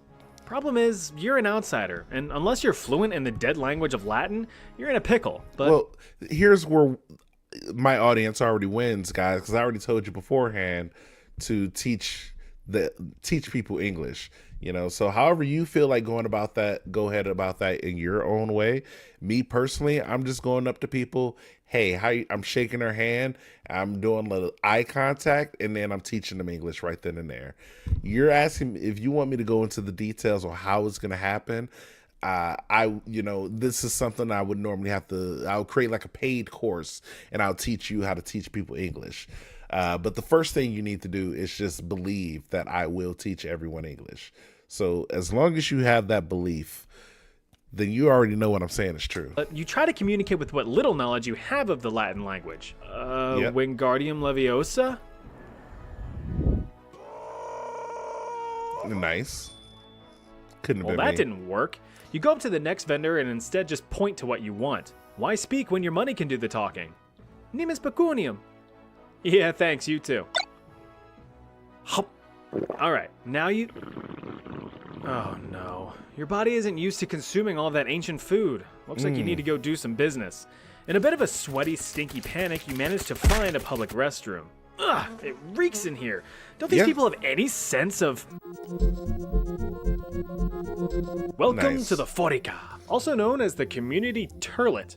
Several holes carved into long, cold marble slabs, perfect for slamming your ass on and expelling your evils. Usually hooked up to a public bath, excess bath water would run along the floor to flush away your densely digested duty poos to a public sewer system. If you were Nice. lucky enough to have it actually attached to one. Sure, you could be like them rich folk with their own private bathrooms, but you're not. So instead, you have to make bears with the bros, and you're gonna have to get real friendly cause as you may have observed, there's no toilet papyrus to speak of. No, instead, you're gonna have to ask Claudius here to share the community wiping tool. It's just a sea sponge on a stick. Once you've done cleaning your nethers, be sure to rinse it off in the shallow trough in front of you for the next guy. That's just common courtesy. Yeah. Now, being a public bathroom and all, you could expect that these places were not the cleanest. And you'd be correct. Excessive buildup of waste not only led to widespread... Yeah. So I was thinking, like, while he was explaining that, like, is there a chance they could be bringing these back for some reason? And then I thought about this stuff right here. Now, they also didn't have, like, electricity, so they didn't have lights. I imagine these places were dark, maybe dimly lit by, like, candles or fires or something like that. But then, yeah, they smell horrible. There's a bunch of guys there that you don't know pooping. I don't know if you've seen modern day public bathrooms, but modern day public bathrooms have doors and there's still poop everywhere. There's poop on walls. So it's like, I can't imagine there not being poop on the walls in this place because people have always been the same. There's probably people writing their names in the poop on the wall because people are disgusting. And even though there's no doors to stop other people from seeing what you're doing, again, it's probably going to be dark. You never know. What the heck is this? Why is this on me? You never know who's going to be, like there. It's going to be nighttime. People are going to have to poop day and night, early mornings. So there's going to be times where there's only a couple people in there. They're going to be doing weird stuff. Who knows what people are going to be doing in there together when no one else is around. Yeah, there's just a lot of... And then also, like, I'm sorry, but, like, are the women going into the same one as the guys? Because that also seems dangerous. And just not a great situation all around. Also, we're not even going to talk about the diseases that could be getting from, like, sharing the same poop stick. This poop stick thing is really the kicker on the diseases getting into your body. Spread disease, but also dangerous levels of methane. Ugh, Claudius, light a match, dude. Nice. Let's try the bath instead. Public baths in the Roman Empire, called thermae, were actually pretty sweet. Available to anyone who wanted a nice refreshing dunk, these bathing complexes were a social gathering spot. They included exercise areas, steam rooms, and sometimes even libraries when you want to read a soggy book. Problem is, you're in a stagnant bath that doesn't get cleaned all that often, and hundreds of Nice. Romans use these baths every day, not to mention the fact that there isn't a bar of soap in sight. Romans didn't have soap. Instead, cleaning was done with this monstrosity, the strigil, a bronze tool used to scrape off the day's or week's grit and grime. Just be a little cautious when using it. In order to smell nice, Romans would apply scented olive oils all throughout their nooks and crannies. But now everyone's all slippery and oiled up, so watch your step. It's like a Diddy party in this. Alright. With all of that muck just soaking in the water, it's debatable how clean you actually got. Looks like all the Christians are moving in and telling everyone to cover up. What losers. Anyway, let's shimmy on down the road. Just keep your eyes to the skies for any other citizens who are emptying their festering chamber pots into the street. It's gonna be raining cats and logs. Oh yeah, You're definitely going to be catching some sort of. Yeah. I'm sure you won't be surprised to learn that an overcrowded and filthy city tends to be riddled with disease. Just look at modern LA. When it came to ancient Rome, the most common diseases were influenza. You know what? Shout outs to LA. I know you guys are going through a lot of things with the fires and everything. So I just want to let you guys know, if you are in California, Los Angeles area specifically, I am praying for you. Like, no BS. I generally hope the best for everyone in the Los Angeles area. Anyone who's being affected by these wildfires throughout California. Hopefully this will be resolved as soon as possible. And then there's not too much, like, I want people to be able to go back to their homes and not just be displaced because of this. You know, I'm hoping that people are not just displaced for a long time because of this. Obviously, houses have been lost, things like that. All those things can be rebuilt. Some of those, those memories will be in people's heads forever. But as long as people can get back to their lives that they had before, then, things will be okay. So I'm just hoping for the people out there in California, you guys can just go back to your normal lives once this is all done, and, get back the things that belong to you. I hope you don't lose anything, too crazy here, Influenza and tuberculosis, as well as some STDs, but you're a good person who's waiting for marriage or proper emotional or monetary compensation before you explore that route, right? Mm-hmm. Right. So despite these common diseases, Rome would often be smacked in the face with various plagues. The term plague here meaning big, bad, unknown disease that killed a lot of people. They were plagues, just not the plague. This one is the Plague of Cyprian, named so after the Bishop Cyprian who wrote about the plague in fine detail, especially the symptoms.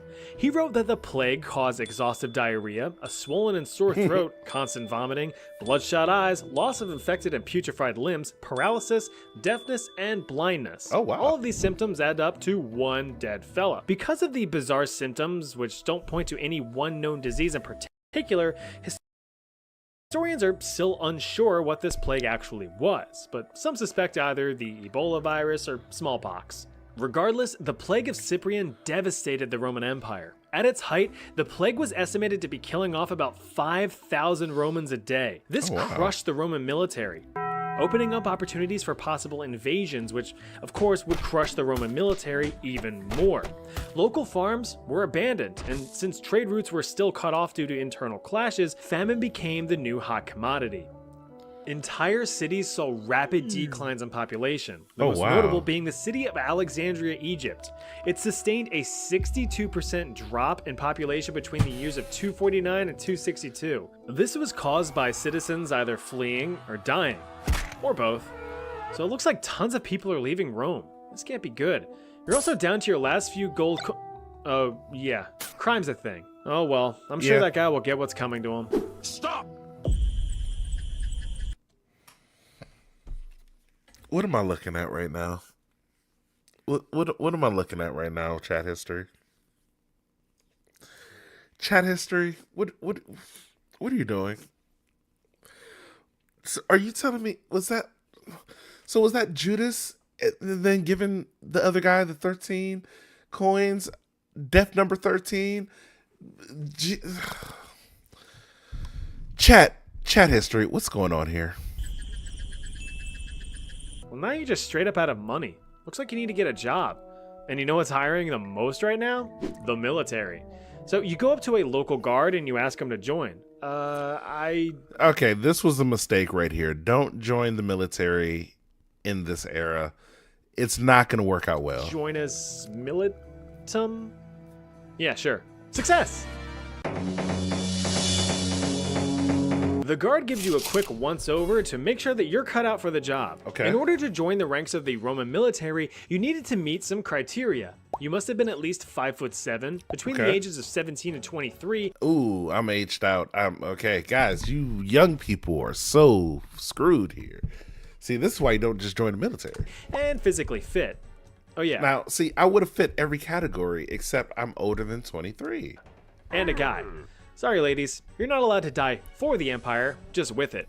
Welcome to the military. Now, when you imagine a Roman soldier, you might think of this kind of a guy. This is a centurion, a highly trained and high-ranking commander, which is something that you'll never be.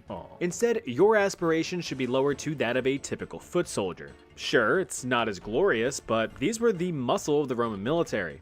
After months and months of rigorous and extremely taxing training, including combat and unit formation, you've been given the privilege of being javelin fodder for the Roman Empire. Okay. Here's your complimentary gear, generously provided by the taxpayers. Your primary weapon is your trusty gladius, a 24-inch steel short sword. Your Nice. secondary is your pugio, a wide flat-bladed dagger for when you want to remind your enemies of personal space. You're also given a pilum, a pretty sweet javelin, and it does this. Nice. Pretty neat, huh? It was kind of designed to be a one-and-done type weapon, used to pierce enemy armor or get stuck in their shields, rendering them useless. Typically, a pilum weighed about 2 to 5 pounds, so they were pretty easy to lob at the enemy. As for armor, foot soldiers in the 3rd century typically wore lorica hamata, a bronze and iron chainmail shirt which offered great protection against slashes and cuts, just not so much against the stabbing. In addition, you were given a scutum, a large wooden round shield for protection against projectiles impairing the enemy so you can scoot them back. You also have to protect your dome, so make sure you grab a helmet. In addition to protecting your melon, these also protected the back of your neck as well as your precious cheeks with tieable cheek guards. Now, you're ready to fight. Time to head west to the front lines. Since it's the year 250, the Roman Empire faces a terrifying foe. The Goths. Oh, Truly barbaric people that have the gall to invade the Roman Empire. For the sake of brevity, they hate you because they ain't you. So their goal is to take everything you have, just as long as they're back in time for their moms to pick them up from the mall. You spot one of their many headquarters in the distance, but you'll never break through their front line unless you're able to build up enough speed. But not gonna lie, an army, like if you saw 10,000 people that all look like these guys, you would be nervous. Like, I don't care what year it is. I don't care what generation you're living in. It could be 2000, the year 2024, the year 2003, the year 1998, the year 1776. If you saw 10,000 people dressed like this, you would be nervous. You'd be like, what the hell is happening right now? Who are they? Where do they gather? What are they doing? What weapons do they have? You'd be nervous. I'm sorry. break through their front line unless you're able to build up enough speed. But how? There! Can you do this? Yes, you have to. For the Empire. You Okay. carefully position yourself, turn around, and... Yeah. Oops, wrong angle. Oh, wow. So that was just a whole big Super Mario thing right there. Is he going back in time? I knew it. I called it. I knew it. Guys, I knew it. I called it. I knew it. Just say when's, I called that, guys. I'm a genius. I'm sorry. I'm incredible. Guys, that was another great video. Now, obviously, I clearly explained why I would have survived in that whole situation. Now, there are guys, I feel like in a lot of those situations, some of you wouldn't have survived. I'm sorry to tell you this. I hate to be that guy. I feel like some of you would not have survived. But there's a good amount of you, mostly the subscribers, who would have survived in that situation. Now, we can go ahead and boost up that number by getting more people to comment and then subscribe to this channel here. I'm like less than 60 people away from getting monetized, hitting that big 1,000. So if you want to be that 1,000 subscriber and then join me for some type of 1,000 subscriber live stream, then go ahead and subscribe. Share the videos to other people who may enjoy my personality or my survival tips. Obviously, they're incredible, both things that I mentioned there. But, some people don't know about it. Not everybody knows that I am incredible. So, guys, go ahead and subscribe to the channel, share the videos with people. And yeah, chat history, shout outs to you for making another banger video. We do need to have a conversation one day because, you know, obviously we're like best friends, but there are some things in these videos that I'm like, bro, what is happening right now? What am I looking at? Why was there that So yeah, just want to make sure that me and Chat History have a conversation about that one day. But outside of that, guys, this was a great video. Chat History makes incredible content. So make sure you subscribe to all the things because he makes incredible content. Again, his link will be in the description below. So with that being said, ladies and gentlemen, I do want to thank you for making it this far. Listen to these ramblings. As always, thank you. I love you. Bye.